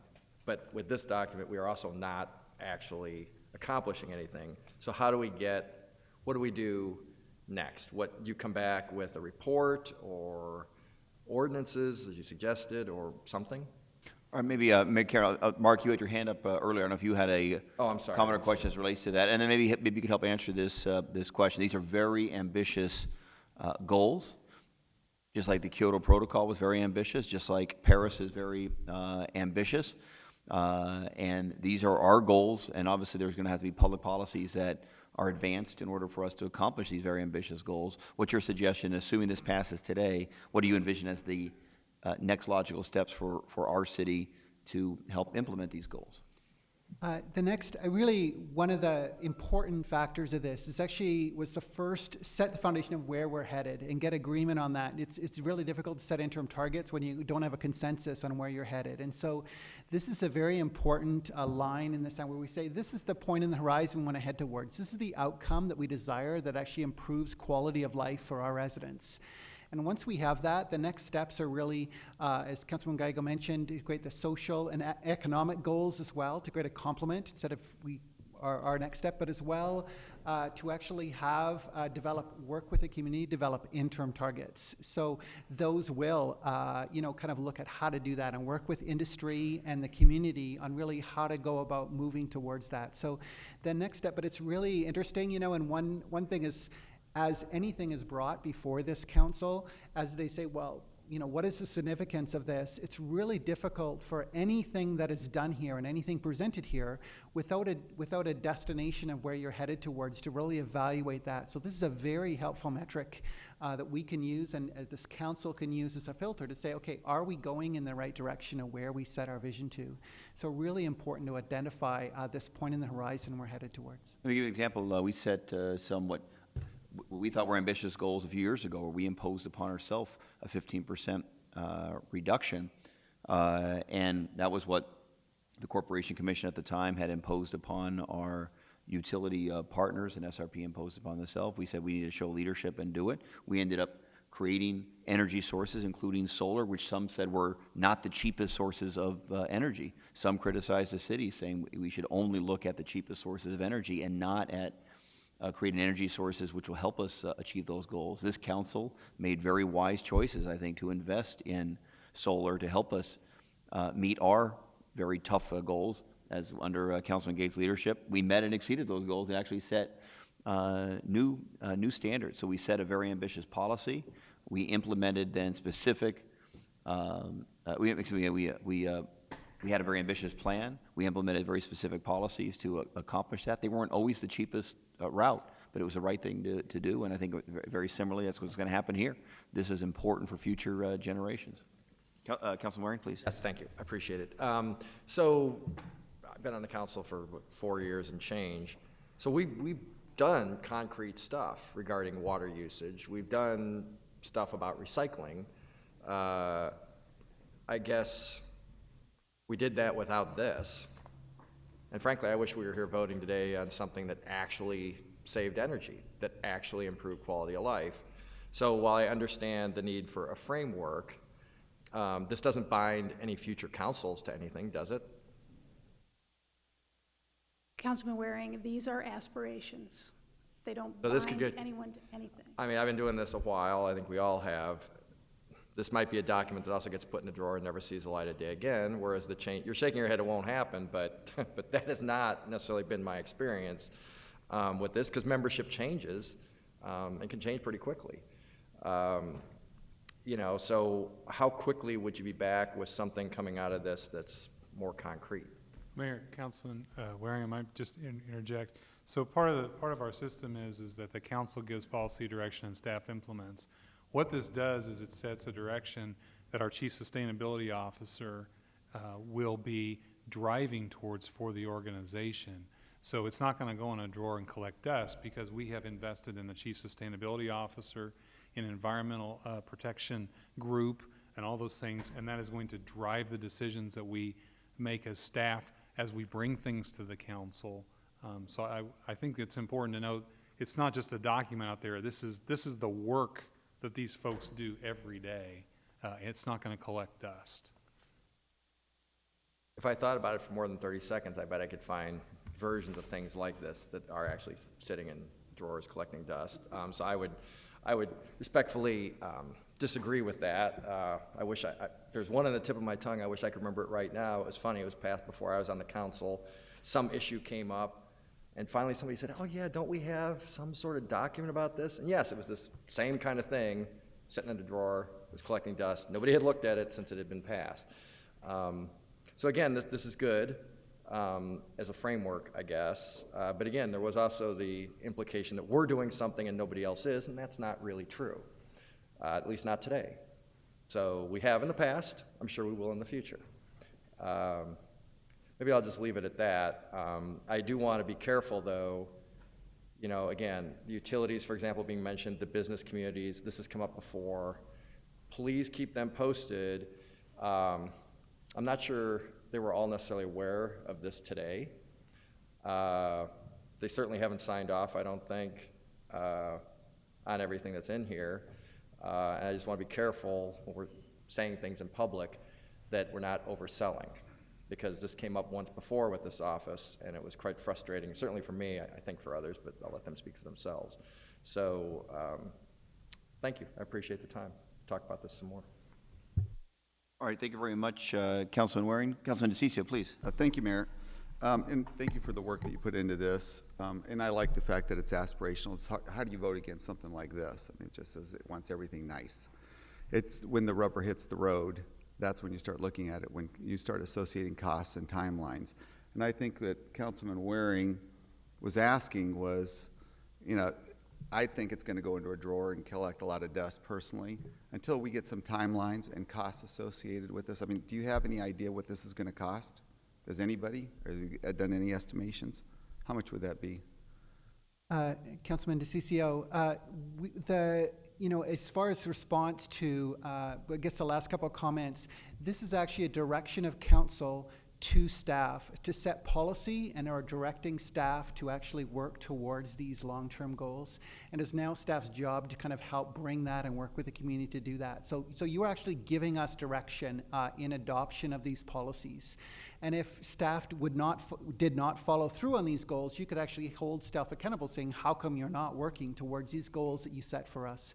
So this is a direction. Now, as far as what the cost is, that, the remarkable thing, and I think I described this somewhat in previous, when I initially presented the idea to get the goals, is that what cities are finding, they thought originally that these types of things were the right thing to do and would cost more. But what they're finding is that to really go towards not being so wasteful, we are just such a wasteful, that actually there's huge cost savings associated with it, that cities are finding that when they do an 80% reduction in carbon, it's resulting in a 40% reduction in costs. And perfect examples are when we look at things like Tres Rios saving the city $300 million, or we look at our alternative fuel program saving millions of dollars a year to the city, or our solar program saving millions of dollars a year by doing these things. And it's actually, we're doing the right thing and it's costing less. Well, I hear that a lot over here on this side of it, where the city comes out and says, hey, we're saving you money and we're raising your property taxes because we haven't raised it before in the past. I mean, it's an illogical thing until you do a cost-benefit analysis on this. So you want to see what those hard costs are, and if you want to put a benefit cost or savings on it, you should do that. But that's one of the first steps that you ought to do on these things. The second thing is you don't really start to know what your benefit is going to be until you start comparing this to other uses that we have or other services we provide at the City of Phoenix. When you start comparing some of these items to the need to have more police officers, or the need to have more firefighters out there, or that's when you start looking at whether or not the city is going to be doing a true analysis of what we're needed here. That's why I think it's a very logical question that Councilman Waring asks is, what's the next timeline? If you don't have a timeline in place, and if you don't have a true cost or benefit analysis done on this, because you got to look at hard costs compared to what you see the benefits. You have to do that. If you only look at the benefit side of it, that government does it many times, then you're not doing it right. You just have to look at both, and then we can, as leaders, make that evaluation. I do like the fact that you talk about leading by example, because if you're going to do anything, before you start imposing any will of yours on the public, you want to see what you're doing first. And some of these are pretty simple. So when you look at the dietary thing in here, now, I don't have a problem with adults making their own dietary decisions, but a lot of people, usually if you're on the left, would think that you ought to be removing soda pop or certain foods. What has the City of Phoenix done in that respect, or what is it going to do on that? Like, I don't think it's a good idea, but others might think it's a good idea. I mean, every time I turn around, there's a soda machine somewhere, and I know that's been a big issue for some individuals that they want to get rid of it, but has Phoenix done that? Mayor, Councilman DeCiccio, the goal that's articulated is to increase access to fresh and healthy food. It's not to take anything away, but rather to have access to fresh and healthy food where currently it is limited or there is none. Well, I'm talking again about what we do here. So there wouldn't be any taking anything away. It doesn't say that in here. It just talks about community gardens, encouraging urban agriculture, but it also talks about reduced rates of hunger, obesity, and diet-related diseases. A lot of that, people would associate sugar with that. What is the city of Phoenix doing about that internally? Not with the public, but with our own employees. Well, we do have a healthy choices component of our vending program, so we do have some expectations that there are healthy choices in the vending systems. And also in terms of our own employees, we do have financial incentives for our employees to participate in health assessments and health screenings for their own health care. So we have incentive-based programs in that regard for our employees to deal with issues like diabetes and high blood pressure and those sorts of things. So there's no plan to take away sugar drinks, which I'm good with. I think adults should be able to make their own decisions for themselves. Councilman DeCiccio, there isn't, and I would actually say that when talking about health, that's really more in discussion of what the next set of goals that we're looking at, the social and health and economic goals, so it'll more fall under that category as opposed to the environmental goals. So there is a little bit of crossover when you talk about things like community gardens, but I think this question will be better articulated once we kind of set those health goals. But no, I haven't actually heard any comment about that particular taking away soft drinks. I just thought it was a category here. And where I'm getting at is the importance of doing it here first before you start imposing it anywhere else, or if you should even impose it. The other question I've got then too deals with the carbon footprint. Everything you're going to be toward is going to be reducing the carbon footprint, correct? I mean, you're going to be looking at all our decisions, whether or not we should reduce them. Not everything won't do that. Some things will, and some things won't have any relevance to carbon footprint. But If they certainly, do, you'll point when it you out. look at reducing, more efficient cars or electric vehicles, that will actually reduce the carbon footprint. But I would say the greater benefit would be the local air quality benefits that you get from that. There are many ancillary benefits, including health. But the goal will be to reduce the carbon footprint, correct? And we'll be looking at that as a political body on Yes. decisions we make in the future. Yes. The reason I bring that up is because, they did all these it's always easy to say you're going to do something until you have to make a decision on it and you have to compare those things. So I think we ought to look at, especially because we had this discussion about the airport, what has those flight plan changes made? Have they reduced or improved the carbon footprint? My understanding is that they've actually increased the carbon footprint at the airport. Can we find out what that happened with the flight changes? And let's look at that, because I think that might be an angle that we might be able to go after with the federal government, because they're set on that carbon footprint. We want to always make sure it's reduced, correct? Okay, thank you. Yes, interesting. Thank you. Yes, and what aviation has proposed is a path to get to a carbon neutral airport operation as an airport, not the airlines, but the airport. And so they're going to be pursuing that pretty aggressively. So we will be evaluating any decision we make over there based on a carbon neutral footprint. You all be evaluating all those decisions based on a number of factors, Well, including this, certainly, Yeah, yes. you'll include that in anything we get. Okay, thank you. All right, thank you very much. Any other comments or questions? Councilman Nowakowski, please. Mayor, I just want to thank staff for going in the right direction. I mean, we're finally having different departments talking about the future, and I think that's really important. A lot of times, we have different departments working on different ways of saving, and I think now that you have transportation, you got public waste, public services, you got the parks, you got planning and zoning, you got the water department. You have many different departments working for the same goal. And I think it's about time that we come up with some type of a plan. I know this is the first step in the right direction. Even having the campus that we're funding right now and having a partnership with ASU, I believe we need to continue that story. I believe it needs to be something that's an everyday conversation. And I think we need to educate people on the 7 points. So I really think that you have a hard job in front of you, because we really need to bring it out to what my two colleagues were saying, out to the community. And ourselves, we need to lead by examples. So I know that there was a recycling comic book that was out there, and it was just amazing that the children were going out there and educating their parents on what to put in our blue cans, our recycle cans. So it's thinking outside the box. It's coming up with ideas using third graders to educate their parents on what to recycle and what not to recycle. I know my son came home with that little magazine, and he was telling me, Dad, you could put the pizza box, but you got to make sure there's no grease and this and that. I go, oh wow, I didn't know you can do that.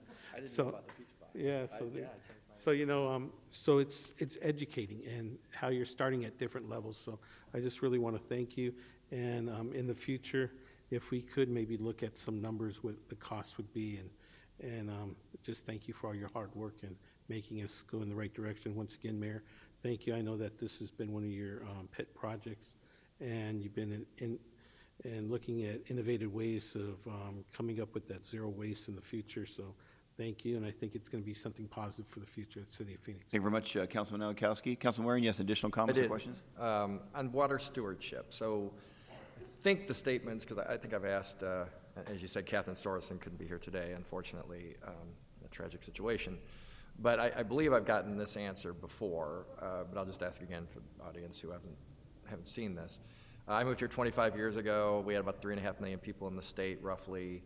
Our water use was X, and now, we're at like 6.5 million people 25 years later, and I think we're using about the same amount of water, is what I think that's been confirmed before. Councilman Waring, that is true for the city of Phoenix. We are using the same amount of water with significantly greater population than 20, 30 years ago. So that's 25 years ago. So 25 years from now would be what, 2041? So we're getting kind of in the ballpark of 2050. I'm just curious, with that kind of trajectory, is that sustainable? Has anybody sort of graphed out with some of these? Because we've done things with recycling too. Obviously, recycling is much different, much more efficient, much more than it was, I'm sure, 25 or 50 years ago. I'm just curious, this is, 34 years from now. So I'm just curious, is the trend our friend? I mean, are we moving in the right direction? If we keep going the way we're going, are we going to reach some of these goals? Mayor, Councilman Waring, what's really wonderful about the Water Services Department is that they have a water resource plan that they put out every 10 years. They are in the process right now of researching and writing the next report for the next 10 years. And as we go forward in demonstrating a 100-year water supply, which is something we have to do to the state every 10 years, we will continue to demonstrate where all that water is coming from, what our consumption trends are, and I would defer to the water services staff who are developing that in terms of the specifics. I guess my point is, long before this plan was available, changes were made that have made a significant impact that's still being felt today. But it sounds like you're saying for the most recent statistics, we're going to have to wait a little bit, otherwise we have to go back 10 years. Well, for the at least that's why I'm interpreting what you said. Well, I apologize then, Councilman Waring. The consumption trends and the resource availability are analyzed in the water resources plan that is coming out sometime in the next year or two. But in terms of whether we're going the right way, I'd say unequivocally that we are. And I would very much want to have Catherine and her team talk about the specifics of that with you. Okay, I'm just curious. And that speaks to my next point. I'm just going to speak very briefly about, I think I'm inclined to vote against this, not because I'm against conservation, not because I'm against the plan, not because I'm against anything, except things do change over time. I see this with the general plan. I did not support that last time it was on the ballot. I think, we put out these goals, and I think they get interpreted as that's what we're doing. And right now, we really haven't taken any steps to do that, other than stuff that's gone on in the past before this plan. This plan didn't really, for our purposes, exist until today. you know, I've also seen how things are done around here, and, you know, probably citizens were a little surprised that they voted for PPI, and then a lot of that money got spent on golf. So sometimes what we vote on isn't what actually happens down the road. Again, I appreciate the effort that went into this. I hope that going forward, there's going to be focus on specific items to get to this, which I am willing to vote for, but I want to vote for things that are actually doing something. And this seems a little more like legislature. That used to happen a lot. You know, we just send letters off to Congress, well, we'd like to see them do it. Never really accomplished anything, and frankly, I tried not to sponsor those myself. So that's it. This is a nice thing to send, I guess, out to the public, but I just don't want there to be any confusion that this is actually accomplishing any of these goals.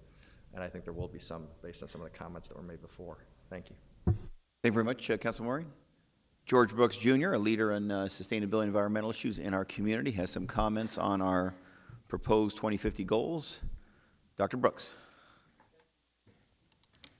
Just for the record, George Brooks Jr., 7802 South 14th Street, Phoenix, Arizona, 85042. Thank you for the opportunity to speak, Mayor, and I want to also thank our Vice Mayor, who allows me to continue to serve as a member of the South Mountain Village Planning Committee as currently the Vice Chair. But I also had a chance to serve after her leadership as Vice Chair, one of the Vice Chairs of the Plan Phoenix, which we were very glad to see pass for at a 76% vote. But that's not the reason why I'm here today.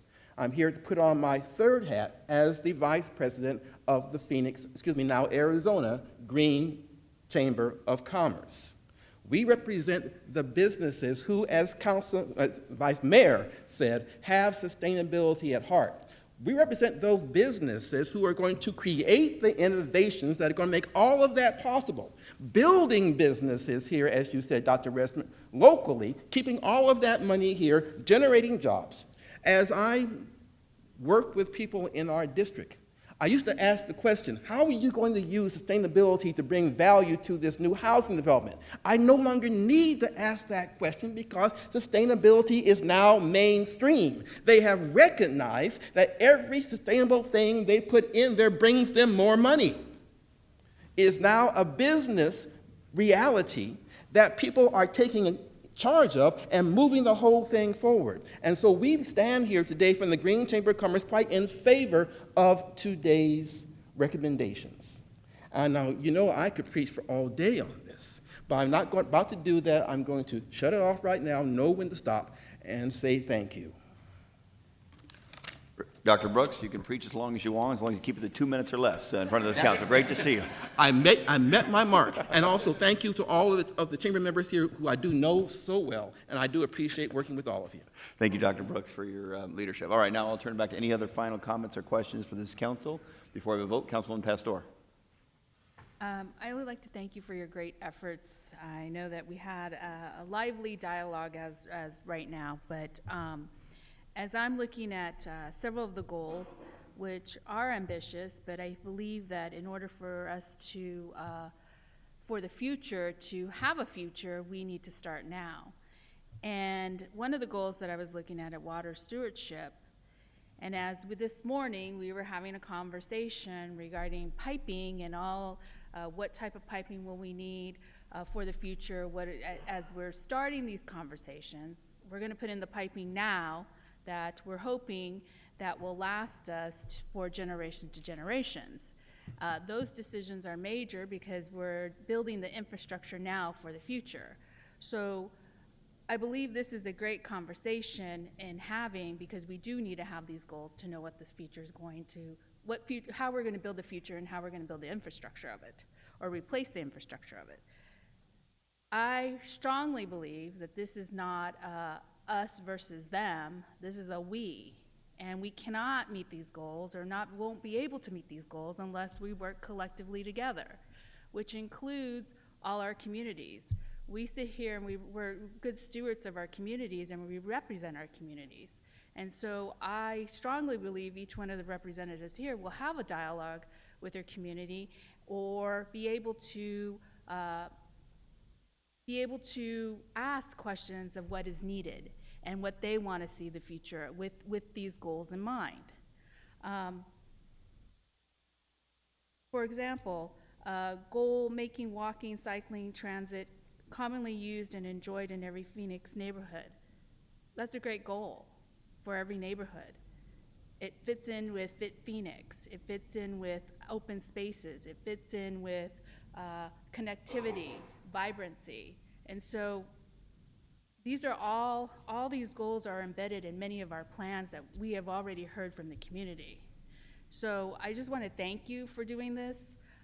We will get there. How we will get there, that's up to the community and all our business partners and building and housing on where we get to and how we get there.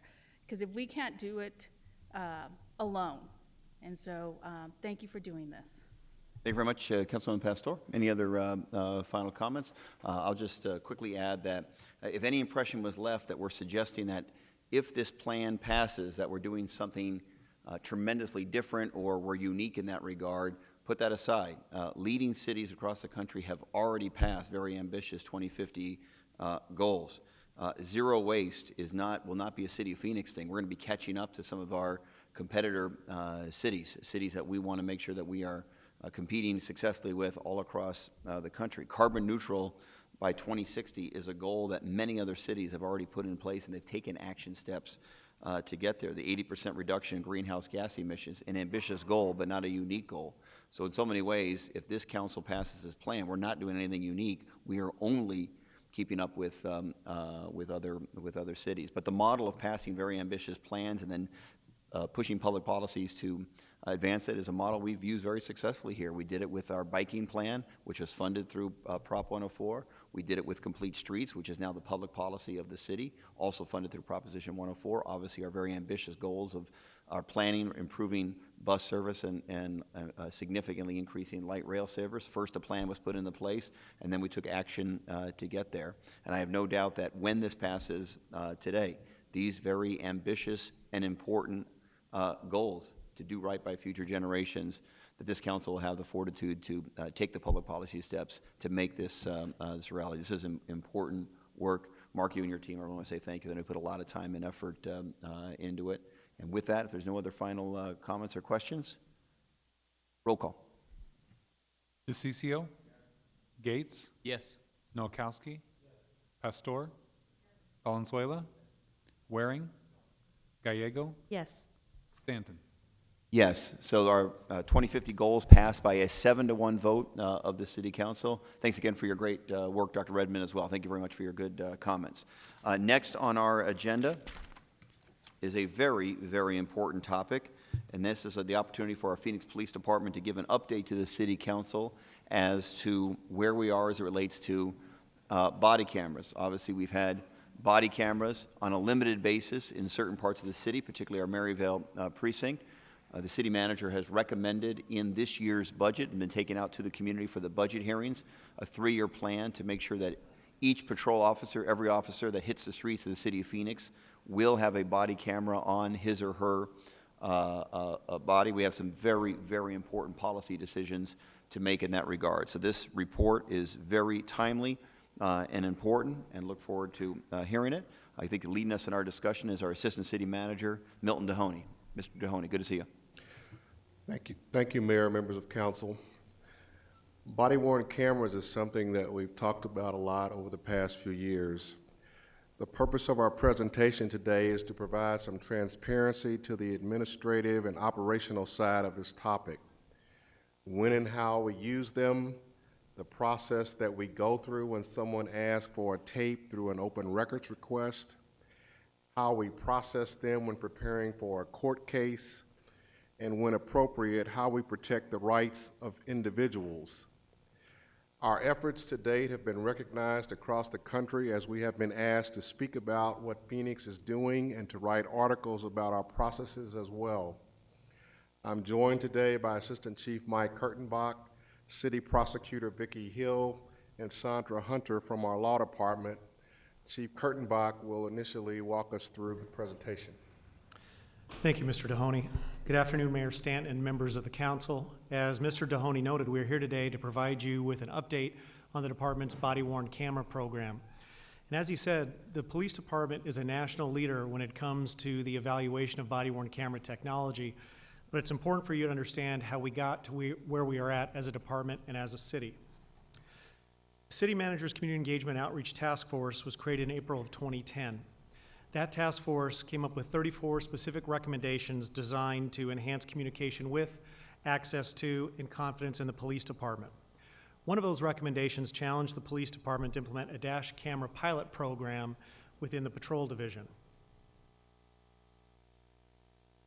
That recommendation ultimately led to an 18-camera, 90-day volunteer body-worn camera pilot in the South Mountain and Cactus Park precincts that began in March of 2011. The reason we chose a body-worn camera pilot relative to a dash camera pilot was that in municipal law enforcement, the vast majority of the work we do is outside of the patrol car and outside of the view of a dash camera. Based upon information gleaned from that pilot, the department sought grant funding to expand the program and formally evaluate the utility of body-worn cameras as a tool for law enforcement. This picture represents the system that was worn during the 2011 pilot. Now, body-worn camera technology has advanced greatly since this time, but yes, because back then what you see here is a head-mounted camera that was attached by cable to a controller on the officer's chest, which was attached by a cable to the officer's radio and to an additional computer, a tactical computer that was worn on the gun belt. In December 2011, the department, in partnership with the Arizona State University Center for Violence Prevention and Community Safety, applied for and received a $500,000 federal grant from the Department of Justice to purchase, deploy, and evaluate body-worn camera technology. It's important to note that this was the first DOJ-funded body-worn camera study in the nation. Following the procurement, policy development, and requisite training, 56 body-worn cameras were deployed in the Maryville precinct on April 15, 2013. For the next 15 months, ASU and the police department jointly examined the impact of this technology across multiple dimensions. There's a picture of the camera we deployed, and if you didn't notice, I'm actually wearing one as I sit here today. And quite frankly, the way the camera is activated is just lowering this window. It exposes a green background, and then just raising the window turns the camera off.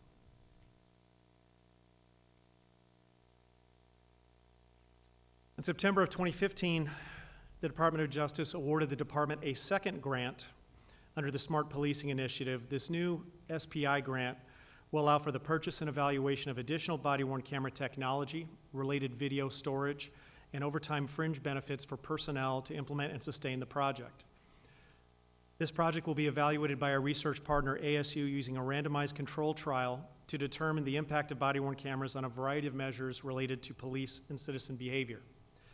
Phoenix was one of only 3 agencies in the nation to receive this grant. The use and management of body-worn camera technology is governed by Department Operations Order 4.49. This operations order is based on policy recommendations from the International Association of Chiefs of Police, the Police Executive Research Forum, and the Bureau of Justice Assistance National Body-Worn Camera Toolkit. Per our policy, department personnel are required to activate their camera during all investigative or enforcement contacts to include but not limited to subject stops, vehicle stops, consensual contacts that are investigative in nature, and all radio calls. Officers are required to turn their camera on upon arrival or at the initiation of that contact and to leave their camera activated until the conclusion of the incident.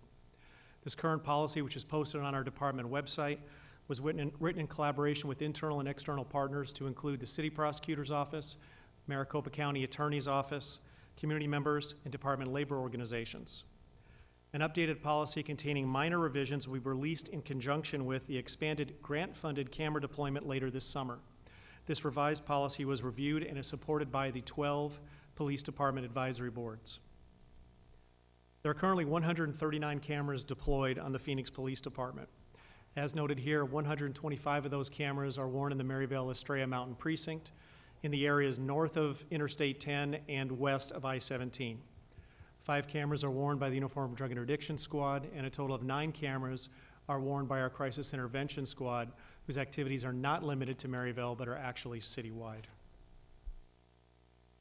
Some of the perceived benefits of body-worn camera technology. First and foremost, increased transparency. Secondly, that the existence of the technology will cut through divergent views of an incident, that its existence will increase public confidence, improve accountability, increase evidentiary quality, facilitate critical incident review. This is both on scene of incidents and after the fact, and also enhance professional development when officers are afforded the opportunity to look at body-worn camera video, so it improves training. Some of the goals: to decrease unjustified use of force, to decrease false allegations against the police, to increase confidence and trust in the police, to decrease litigation costs, to increase the civility of both the officer and the citizen, and to expedite the resolution of citizen complaints. With regard to common concerns, the chief concern is public privacy. It's important to understand that we respond to calls for service where an individual may be a victim or a witness of a horrific, life-changing event, and the presence of that camera memorializes that event. Technology also requires substantial investment in training, policy development, and product acquisition, and there are also cost and logistical requirements. Now, it's important for me to expound upon that third bullet. While it's difficult to dispute the importance and the value of body-worn video technology, we must be mindful of the costs associated with managing a robust body-worn camera program.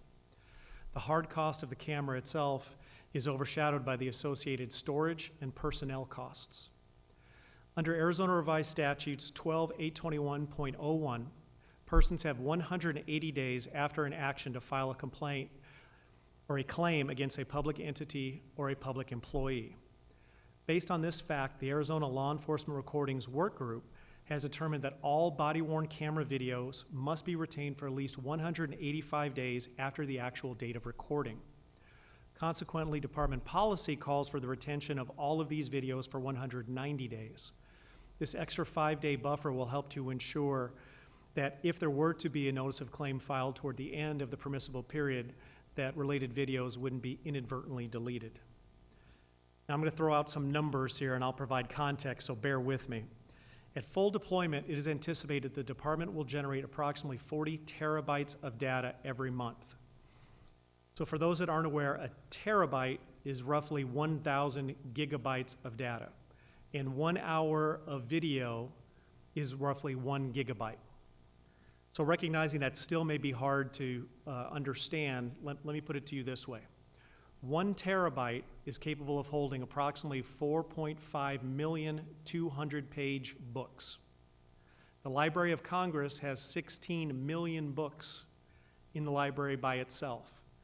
So at full deployment, we will generate enough or more than 11 times as many books as the Library of Congress holds every month. If we are required to retain 20% of that data beyond the requisite 190-day retention period for all of those cases that have yet to be adjudicated either internally or criminally, we estimate that we will be responsible for managing approximately 300 terabytes of data at any given time. And it's important to understand that body-worn camera video is considered a public record under Arizona Public Records Law and is therefore subject to release upon request. To provide further context, the Maryville Estrella Mountain Precinct, with its 125 cameras, currently experiences approximately 9,000 camera activations per month. From August 15th, 2015 through March 11th, 2016, during that 7-month period, the department's body-worn camera unit processed 448 individual video requests from the city prosecutor, Maricopa County Attorney's Office, public records, and other sources. Those 448 requests equate to 3,269 individual video files that were sent to the requester, many of which require some form of redaction. Now, it is reasonable to infer at full deployment that this will result in the generation of 10 to 15 times as many videos and corresponding requests.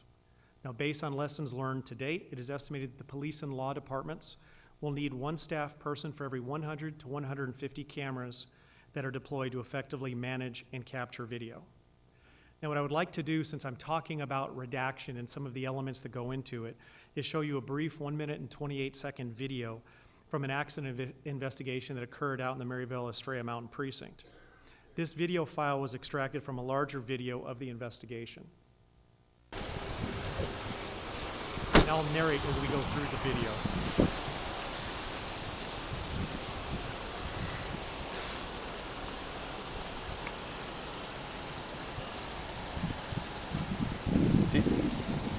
If that's out of the way, do you want me to just block that lane? If you notice on the right, there's an officer that is walking They'll up just to the camera. they'll just make a right. And that officer's We'll face just stop is the blurred left-hand out. turns.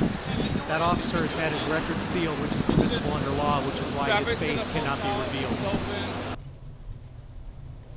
This appears to be a picture of the sky, but you'll see here in just a moment, as the camera pans down, it will show the mobile data computer, which is in the officer's car. That computer can, and most often does, contain victim identifying information or witness information to include names and phone numbers that must be visually redacted.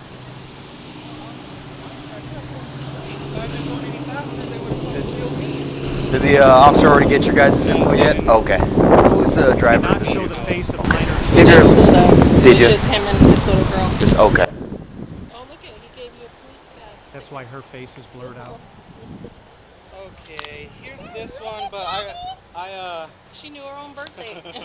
My other one hasn't came in the mail, but I got it on my. Okay, this will be fine for the reg. And this last part here is the vehicle registration, which also contains information from the driver. So the last bit of data that I'm going to throw at you, and thank you for bearing with me, is to understand that our cameras recorded an industry standard rate of 30 frames per second. So for 1 minute, we're talking 1,800 frames. The reason that's important is that each individual frame must be blurred manually to ensure that none of that information is released inadvertently. So think of an officer that responds to a burglary call in your home, at a friend's home. Think of what that camera might capture.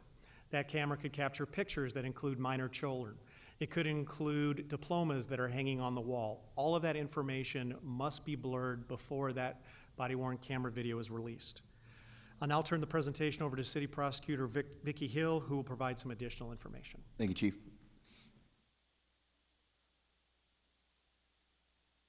Get your mic on. I'm sorry.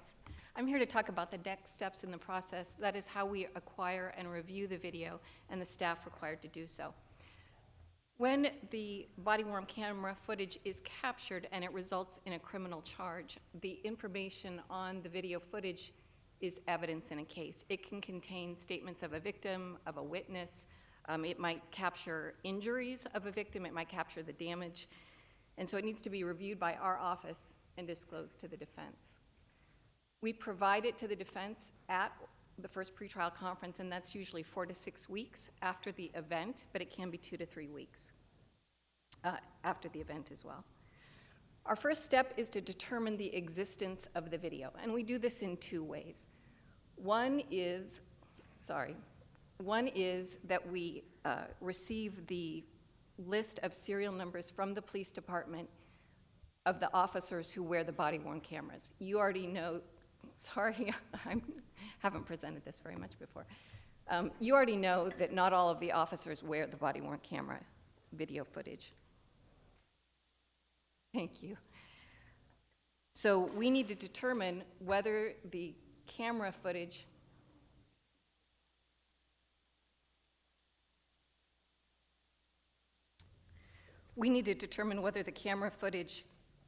exists in any particular case. And so the way that we do that is we pre-program the officer's serial number into our computer system, and anytime the video footage comes in, the computer system recognizes the serial number of the officer, and we automatically order that video footage from the police department.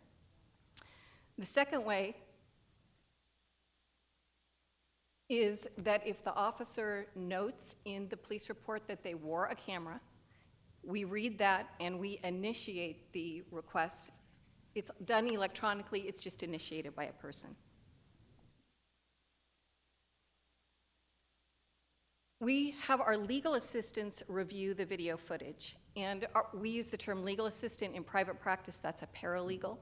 And so these are the types of information that a paralegal might redact.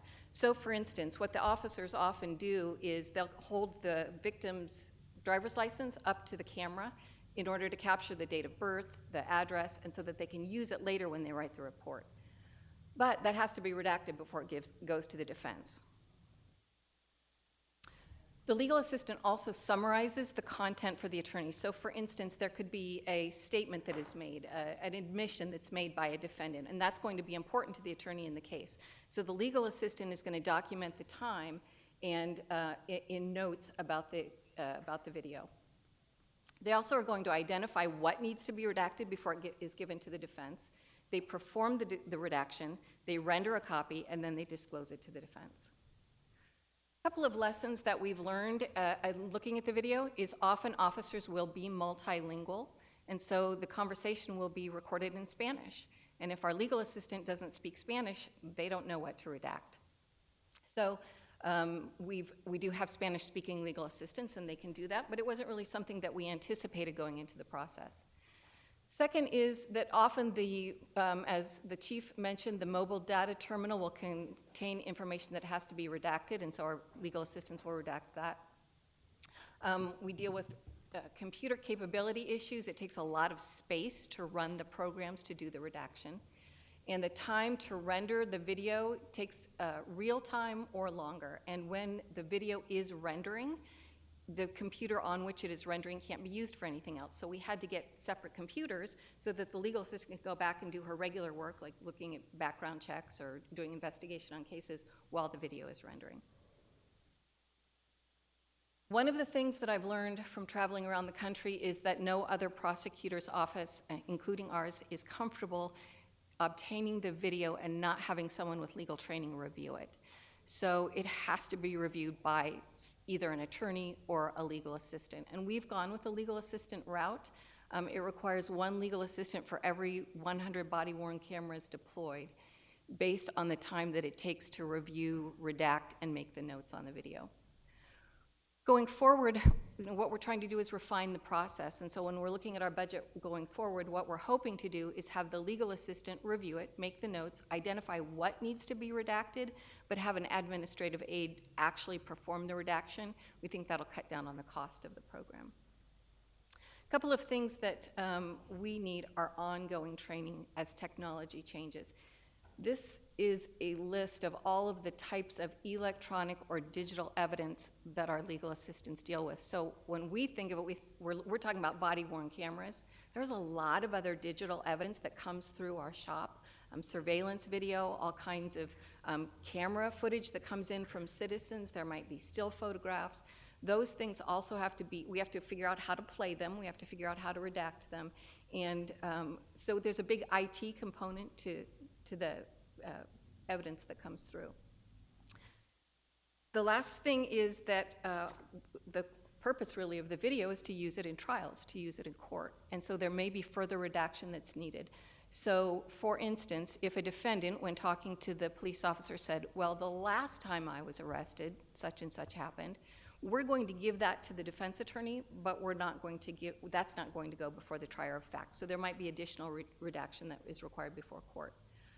We also have to be able to play the video down in court, and so it requires equipment to view the video either by the judge or by the jurors, and the video isn't digitally able to be given to the court, so we have to copy it to disk so that the jurors or the judge can look at it.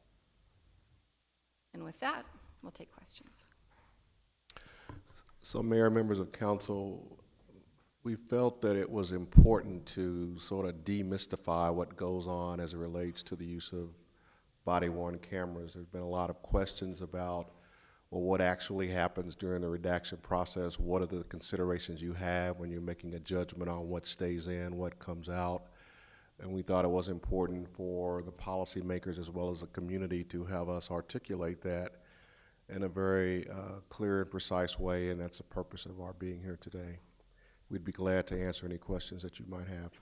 All right, thank you very much. We do have a few questions from members of the council. I do have 3 or 4 cards of folks that want to talk about police body cameras in the City of Phoenix Police Department. Maybe I'll take the cards first, then turn over to members of the council. Ms. Gail Knight, did you have, she's still here? There you are. Did you have testimony, or you'd like to provide up to 2 minutes of comments to this council, followed by Ben Taylor?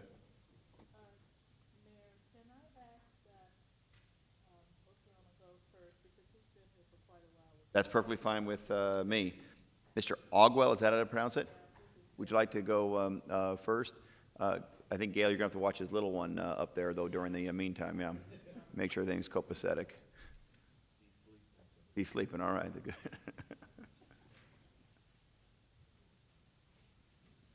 Good to see you. Thanks for coming down. Thank you very much.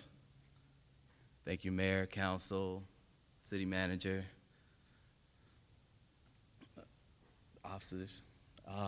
My name is Otieno Oguel, and I wanted to come and speak about the police body-worn cameras. I wanted to speak in support of it on behalf of the CPTI, the Community and Police Trust Initiative.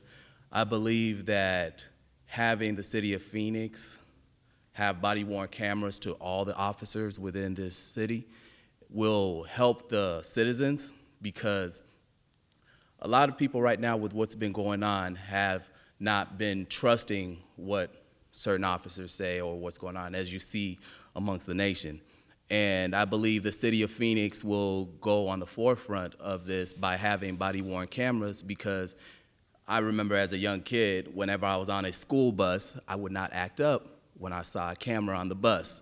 I noticed a lot of my friends didn't. So I believe that citizens of this city will also conduct themselves in a certain manner. And beyond that, we as citizens will be able to know exactly what happened in these cases that we usually are up in arms about with I apologize, with the discrepancies of what the officer says. And part of the matter is a lot of citizens right now have just not been trusting the police. As a part of the Community and Police Trust Initiative, I've worked with the members of the police force to try and come up with ways that the police can develop and show transparency to the citizens of the city. And body-worn cameras, I believe, are one of the ways in the steps to be able to show that. So please, if you can, approve body-worn cameras.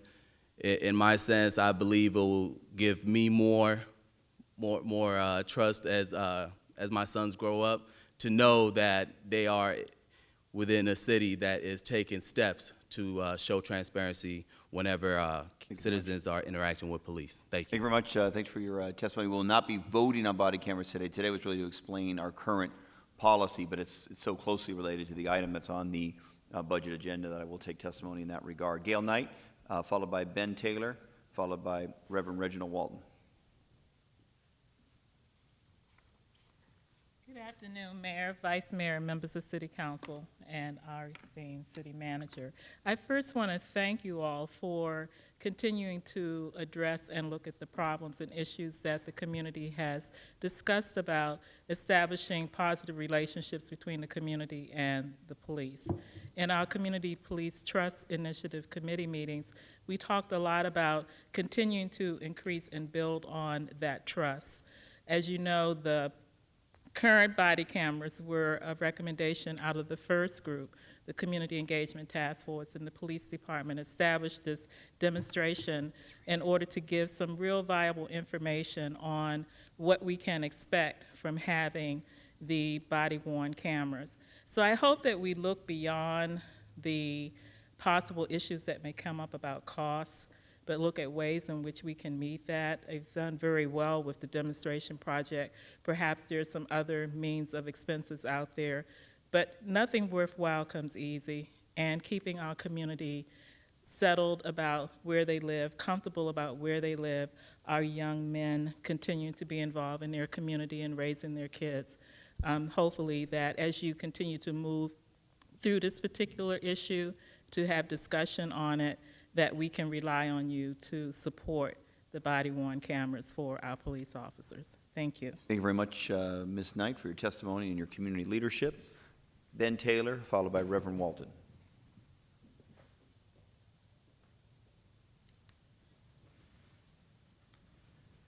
Good afternoon, Council, Mayor, everybody from the Council. I'm Benjamin Taylor. I'm an attorney, a private attorney, and I'm a member of the State Bar of Arizona, the Maricopa County Bar Association. Also, I don't represent all the attorneys out here, but I have talked to many attorneys.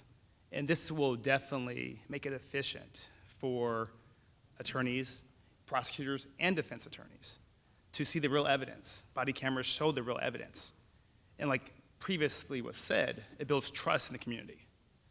There is some lack of trust that's going on, but when you see the camera, you watch it, you see exactly what has gone and what's happened that day or that night when the officer has approached a citizen.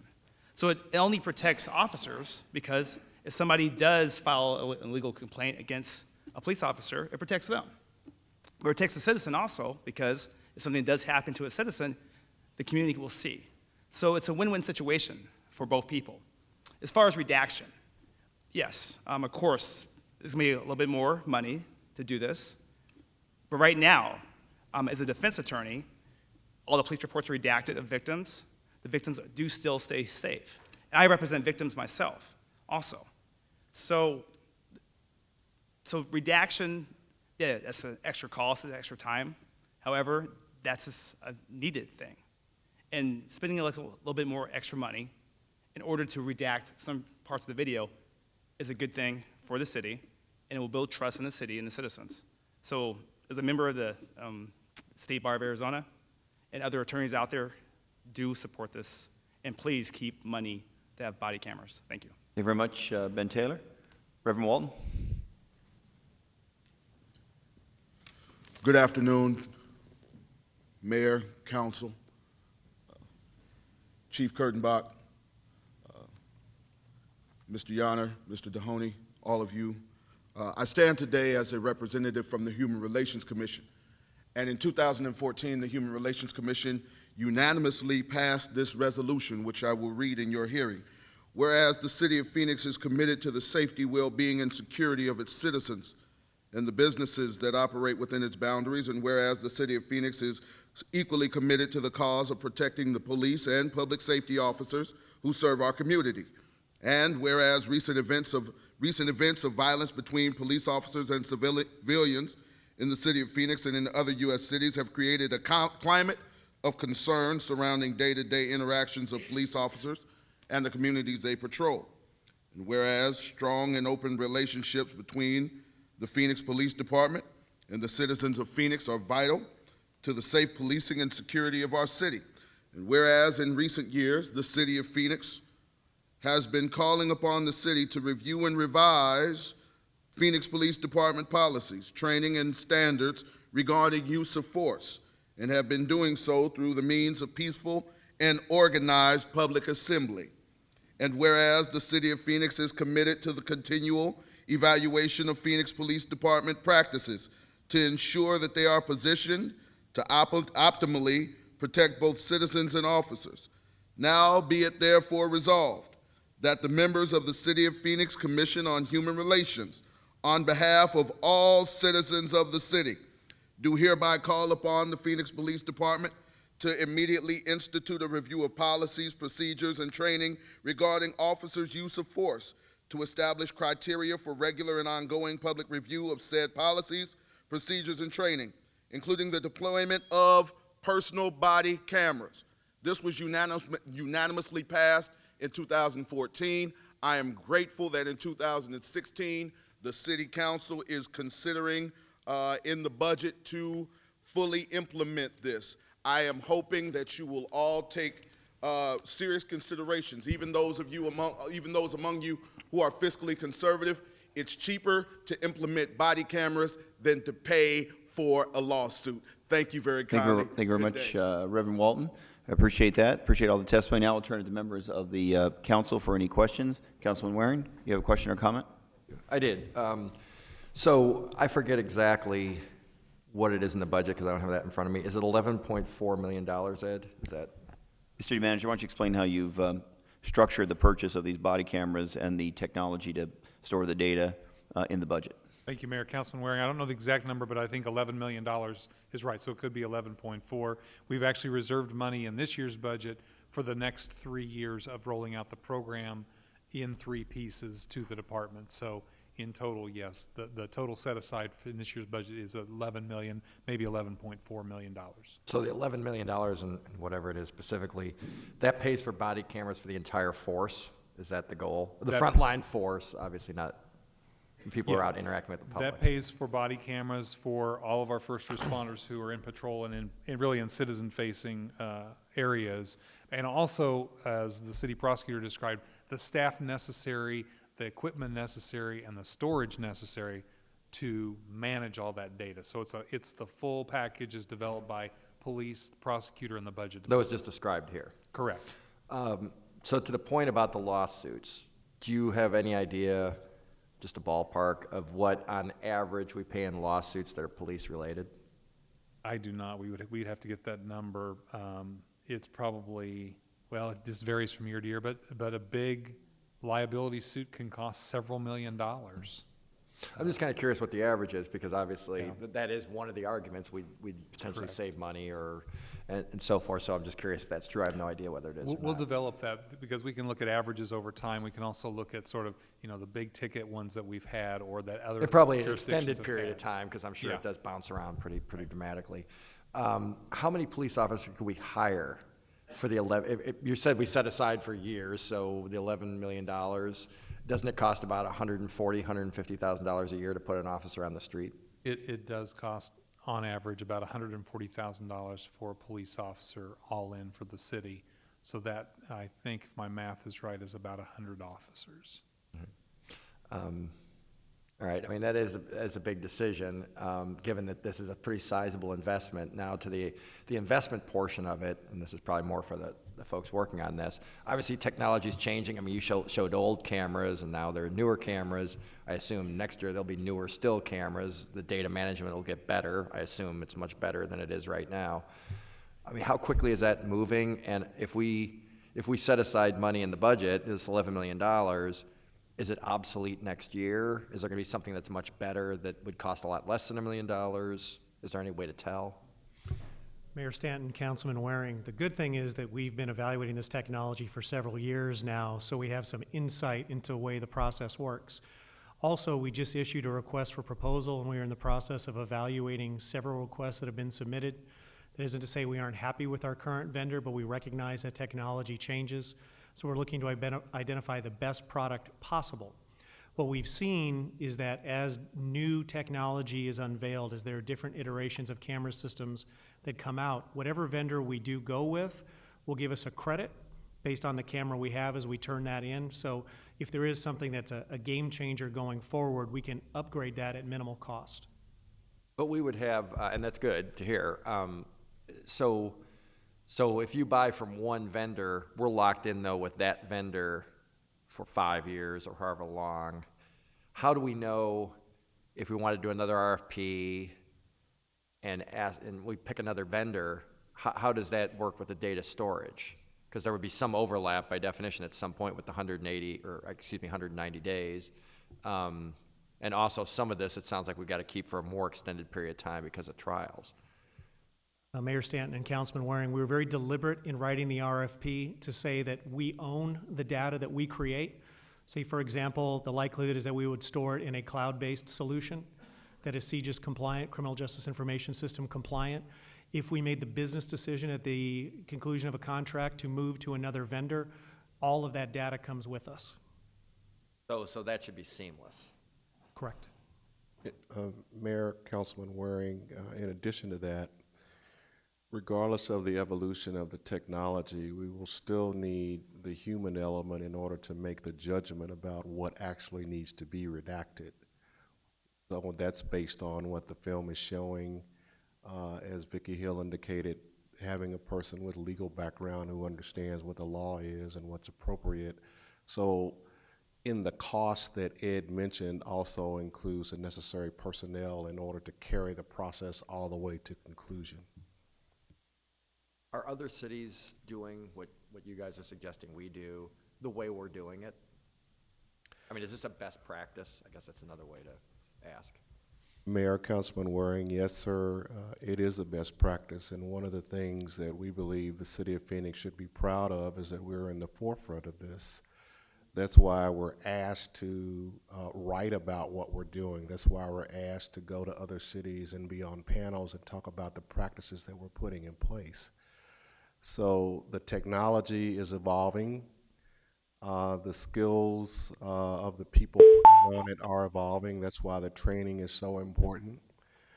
But as Chief Kurtenbach mentioned, and also some of the speakers, the reality that's in front of us is that in spite of all the things we have done to bridge the gap between the police and the community, there is still a gulf there.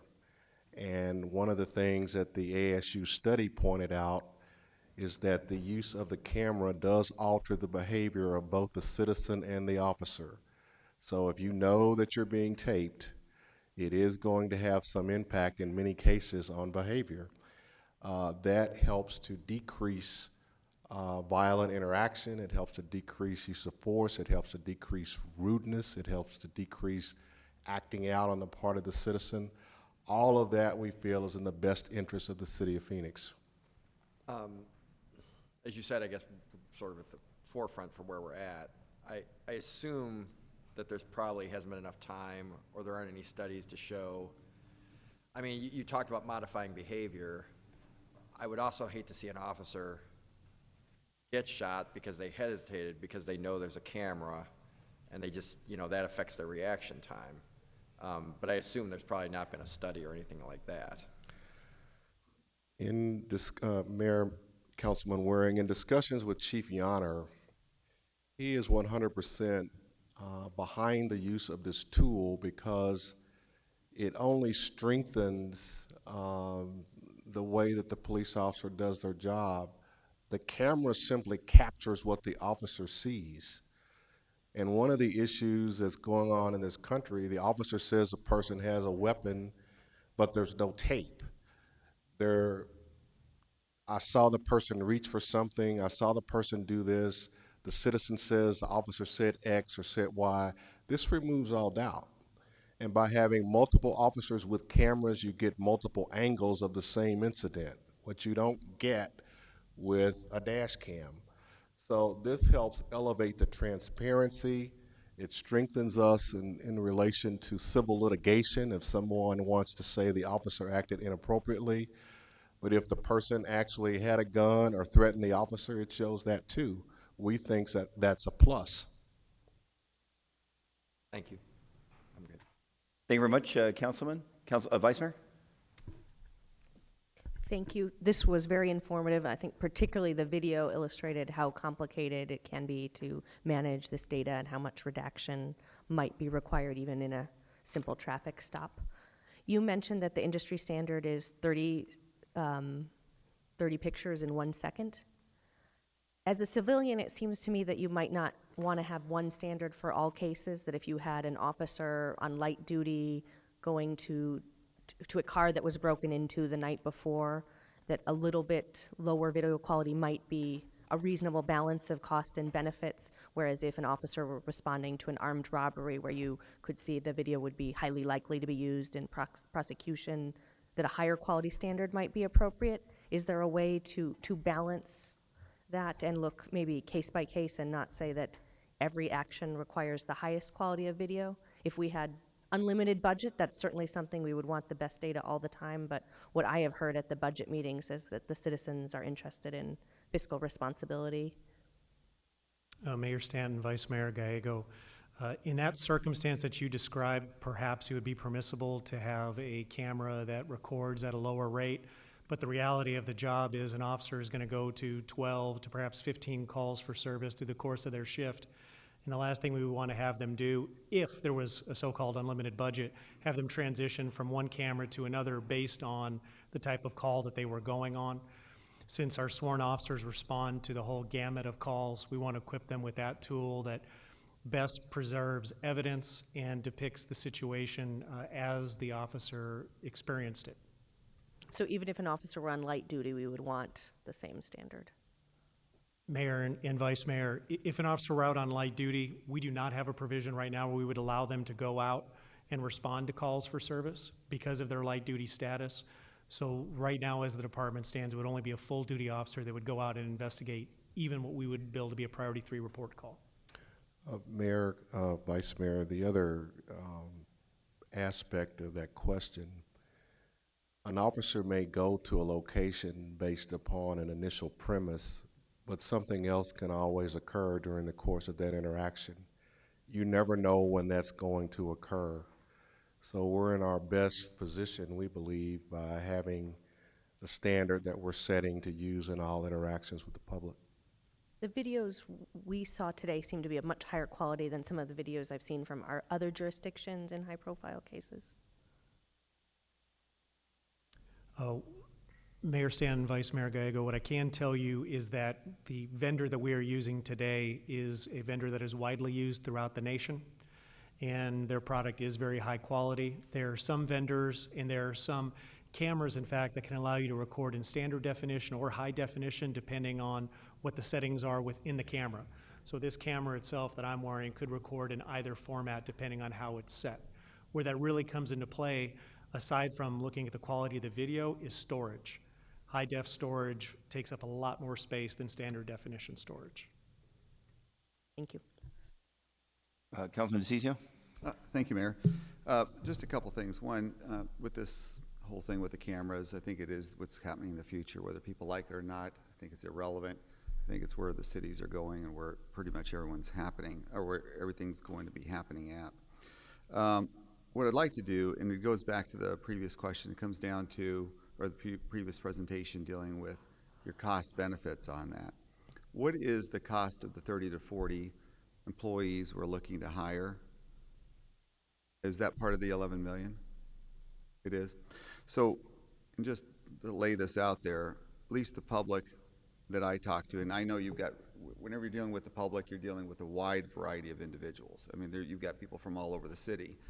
I would lay odds the majority of the public would rather see our officers better compensated with that 11 million or more officers. Just laying that out there, because that's what I hear from the public, that they have more concerns with that than they do with body cams. I like the idea of having body cams. We've got approximately 300 right now, correct? We have 139 deployed right now. 139, then I think we had another 150 or so, what I was told, that's coming from a federal grant. Is that correct? That is correct. So that's about 300 altogether, approximately, 11 shy, right? So the question I've got there, and it deals with, and I think that one of the things that Milton just talked about too, it depends on your body camera, your angle. I mean, one angle may show one thing. If you've got one officer there, it may not show the entire picture, correct? I mean, a lot of it depends on the angles that you have. Correct. Be able to get that.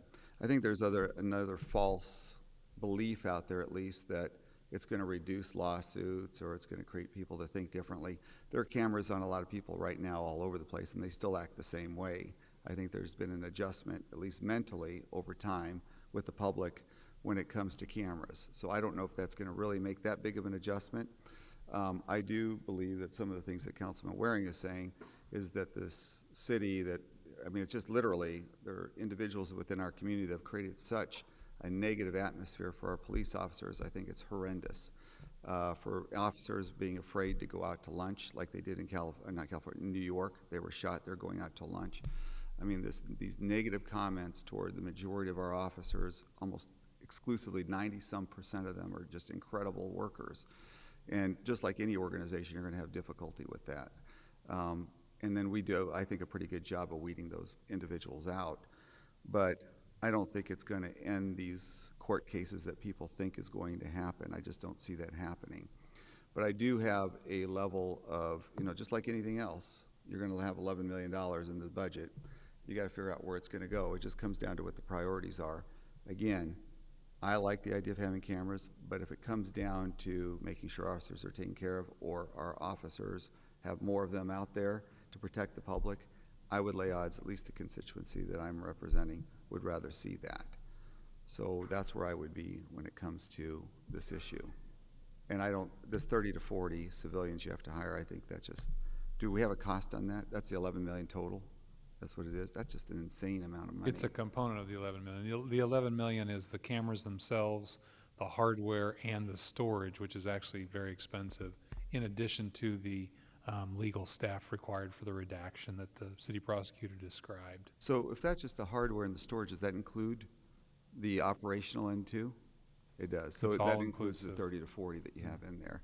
Can we break down, or does anyone done a breakdown of telling me? Yeah, what the they budget would department cost has me? that broken out specifically, and we can get that information. Yeah, I'd like to know what those 30 to 40 individuals are going to cost, at least taxpayers. And then from my end, it's an easy comparison. More officers, civilians, looking at cameras. I don't know. We'll make that comparison as a body. Thank you, Mayor. Thank you very much, Councilman DeCiccio. Councilman Nowakowski? Mayor, I remember back in 2011, the grant that we received, the $500,000. How many cameras did we actually purchase back then?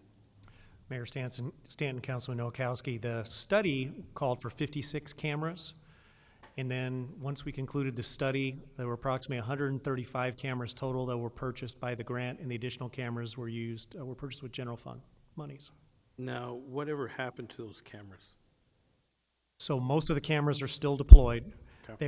There are several cameras that are broken. Just saw a work order today. We have 10 cameras that are broken. And then, quite frankly, there aren't as many officers in the Maryville Estrella Mountain Precinct as there were when we deployed the technology. So there are some cameras that aren't deployed. And then Councilmember DeCiccio talked about an extra 30 to 40 staff members just to staff the video portion of it for public requests, right? Well, Councilman Olkowski, let me explain. From the PD side, what we estimate is that one staff person for every 100 roughly cameras to be consistent with the prosecutor's office. What that means on the police side is 7 administrative aides and administrative assistant. So what those staff members would do is as video comes in, they would prepare the cases, as the city prosecutor talked about, to ensure that all video is made available for every case, understanding that it's not necessarily a one-for-one. You could have one incident where you had 6 officers respond, therefore you have a minimum of 6 activations that all have to be made available. And then also that unit will be responsible for the redaction when there are public records requests that come in. So you're talking about 1,800 frames within a minute. So how long did that video actually, or how much staff time did it take to produce that 1-minute video? Councilman Olkowski, that video took approximately 2.5 hours to prepare. In addition, sir, the civilian staff and the staff that the chief is referring to, that would be ramped up over time. It wouldn't be 30 to 40 people in year one. So that's at the complete rollout of it. And then the other question is, would we have to buy additional space on the cloud or storage, or do we have enough storage, and is there a cost for that also? Mayor Stanton and Councilman Nowakowski, the simple answer is yes. The beauty of cloud-based storage is that it's scalable, and in theory it's infinite, and our cost is based upon the amount of data that we push up to the cloud. But that's not a one-time, that's a monthly charge or an annual cost, right? Yes, sir. A lot of vendors charge per camera, or they charge per the amount of data that you store. But let's say if today you had a public request for an accident or so, how long would it take us to produce that video for that lawyer or that individual requesting that public request? Would it be a 48-hour turnaround, a 10-day turnaround, or do we have any type of policy about a turnaround on a request like that? Mayor and Councilman Nowakowski, our current policies and procedures relate to all manner of public records belonging to our police department or our prosecutor's office. So in theory, if we had no other records or requests to fulfill, we could potentially turn it around much quicker.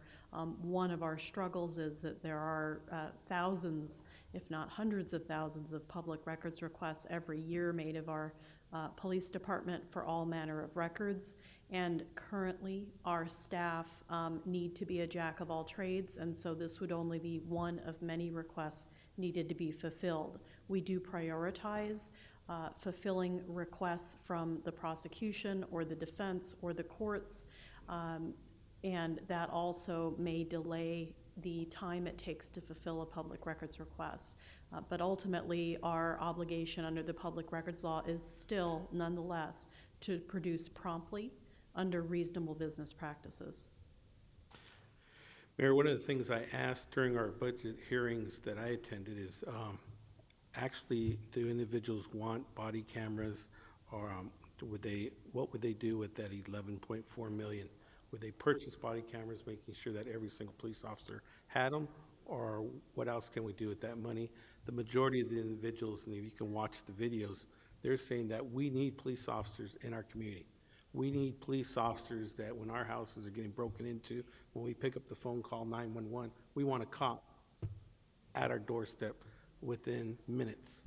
Right now, we were hearing testimonies that it takes up to 5 to 8 hours sometimes to have a police officer show up to your house when your house gets broken into. And it's not a top priority.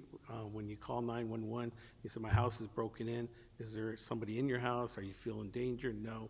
But then that individual at that time feels violated, and they want to have a police officer there immediately. I understand that we have other priorities where there's individuals that are being shot at or whatever, that takes priority. But to an individual that's being violated for the first time with their house being broken in, their car being broken in, or anything like that, they want to make sure that there's a quick response. I've been hearing in our community over and over and over again that they rather have more police officers out there in the streets, and that they want to make sure that our police officers are being paid a just wage also. So I really think that we need to really look into this. We need to figure out a way, and I also heard that training, that we need to make sure that our officers are being trained, that they're culturally sensitive to the communities that they're serving. And over again, we heard about training. So that's another concern that I have. I don't think just putting a camera on a person is going to make them more culturally sensitive. I believe that we need some type of training also within our police force. So I think that there's a combination of many things that our community is asking for. I understand that I would love, and one of the things I asked is, what are the needs and what are the wants? And the need is to have more police officers on the street. The wants are, we want every single police officer to have a camera on them.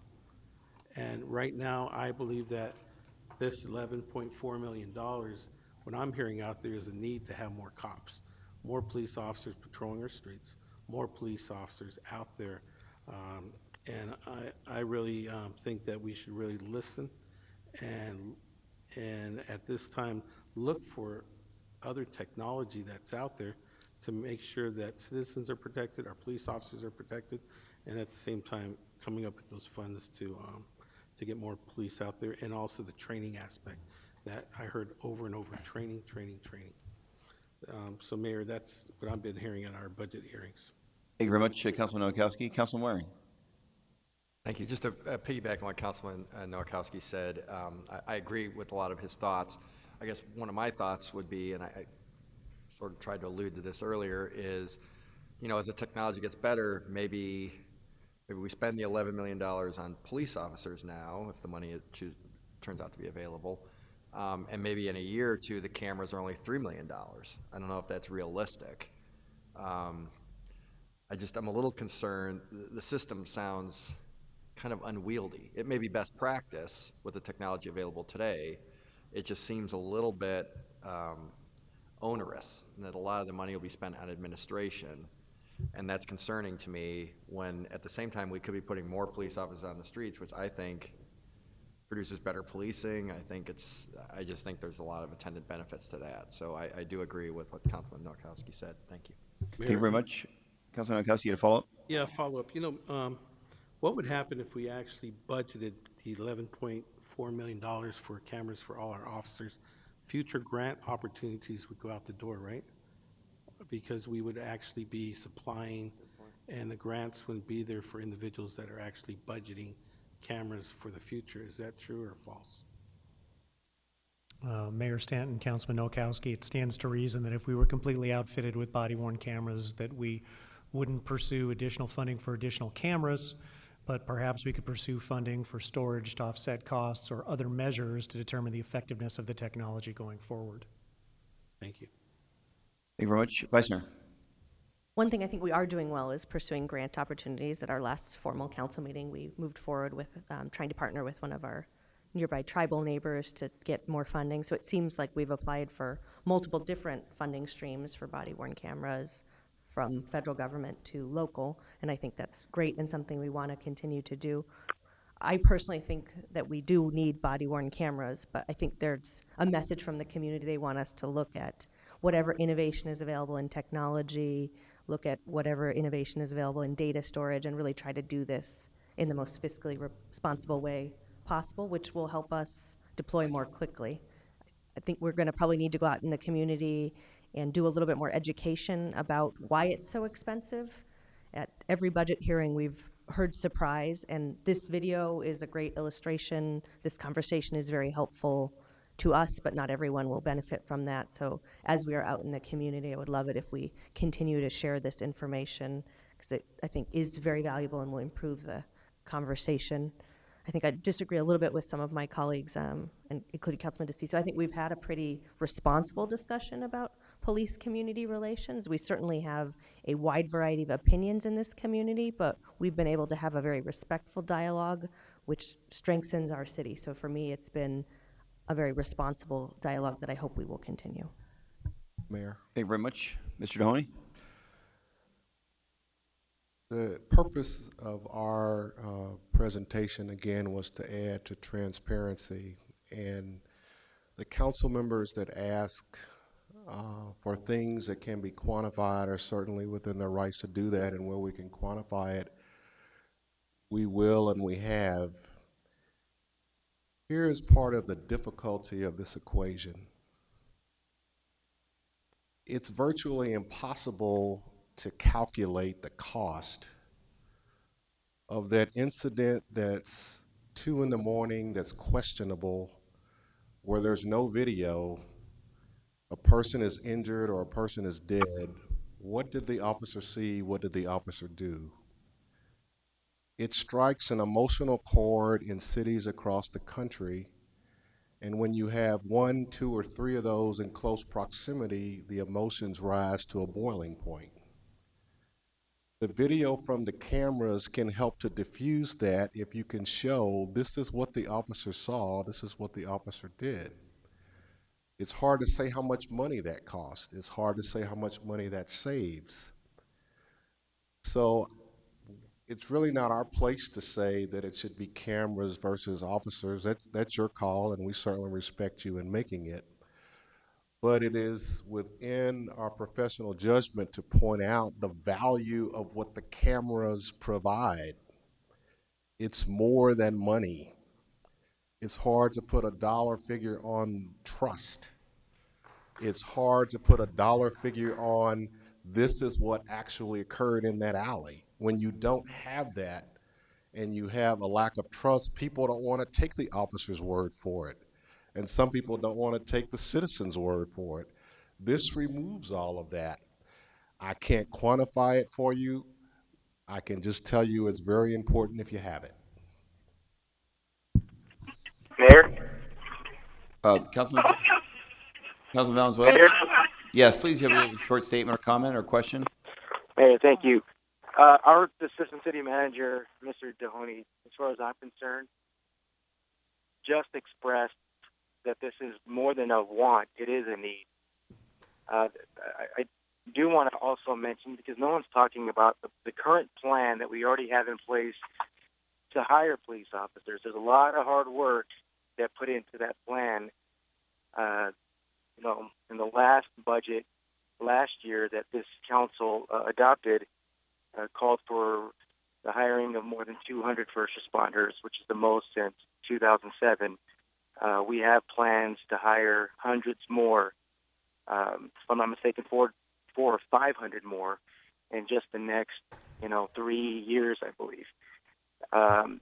There is a plan to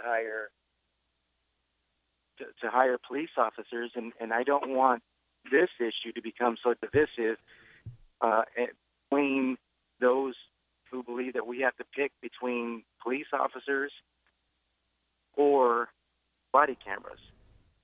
There is a plan to hire police officers, and we should continue to look at everything we do to find ways to expedite hiring of police officers. I personally not the only one on this council, but I personally have traveled to D.C. multiple times to meet with the Department of Justice, for an example, to work on COPS grants, advocate for COPS grants. And, I'm headed to a budget hearing like several of my colleagues tonight have. And I'm sure not the only one who's going to advocate for more police officers. But, there is a public trust issue, and I guess some people may not call it an issue, but, certainly an opportunity to develop even more public trust in our community. The body cams is something that I advocate for, not just for the safety of one, whether it's the police officer or the public. It's for both. It's to add to the safety of the police officer and the public, that the police officer has taken an oath to serve and protect, and for the community at large, it also sends the right message. And when I think of needs versus wants, how do you put a price tag on public trust? And as far as I'm concerned, that is absolutely a need. And it's a reason that I'm advocating for both the hiring of first responders and body cams. All right, thank you very much, Councilman Valenzuela. Are you hands-free right now, by the way? Yes, Just I checking. am. All right, Mayor. good. Thank I'm you glad for to hear that. asking. All right, good. I'll make sure you're safe as you get to your budget hearing. All right, I think we have we're running out of time, and I know the city manager and multiple council members have to get to 6 p.m. budget hearing, so we want to make sure that they were able to get there on time. We've had a very thorough discussion. Councilman Marion, did you have a short comment or I question? do have a short comment. I just want to say I'm not anti-camera, so please don't interpret it that way. We just, as you suggested, we have to make decisions. We only got so many dollars. Depending on how things go, we may not necessarily even have 11.4 million. We'll see. But I don't think Councilman Nowakowski, I don't want to speak for him, was suggesting that either. It's just if we had to pick, part of my thing is I've just seen what's happened with, say, these phones, how expensive this phone might have been 2 years ago, and the version now might be, a quarter the price or something, or a comparable thing. I know that technology is not the only component of this. Obviously, you have to hire people. But it could be that we got to hire a lot fewer people with a system that's developed a year or two from now, based with the speed with which developments are happening. I mean, your own presentation indicated that. So please don't take it like I'm anti-cameras, and members of the audience shouldn't take it like I am not saying that their concerns are not merited. I'm not saying they are or they aren't. I'm not picking a side. It's just we have to make a decision. I appreciated, to Councilwoman Gallego's point, Vice Mayor Gallego's point, I appreciate this presentation very much. I thought it was extremely helpful. I hope that maybe we can take this out in the community at some level too, show people what the cameras are like. I've had Chief Johnner out to my district. He's talked about what the cameras show, but we haven't actually shown video and had a more robust discussion of this because it was still a little more pie in the sky when we had that meeting, a couple of years ago. So I want to thank you guys. Please don't take it in any way that it was negative. It's just I want to kind of indicate to the public what I thought was the priority. Thank you. Thank you very much. Councilman Nowakowski, do you have Mayor, any the same short thing. final statement? I would love to have a body camera on every police officer, but one of the things I'm hearing out there is the training, the cultural sensitivity out there of training of our officers. So I like to maybe get a report on where that's at, because I know that we were actually trying to hire someone in the past, and I'm not sure where we're at now, and making sure that we're on the right track of training our police officers also, right? Thank you. Thank you very much. All right. I would just shortly say that I think we've taken the right approach.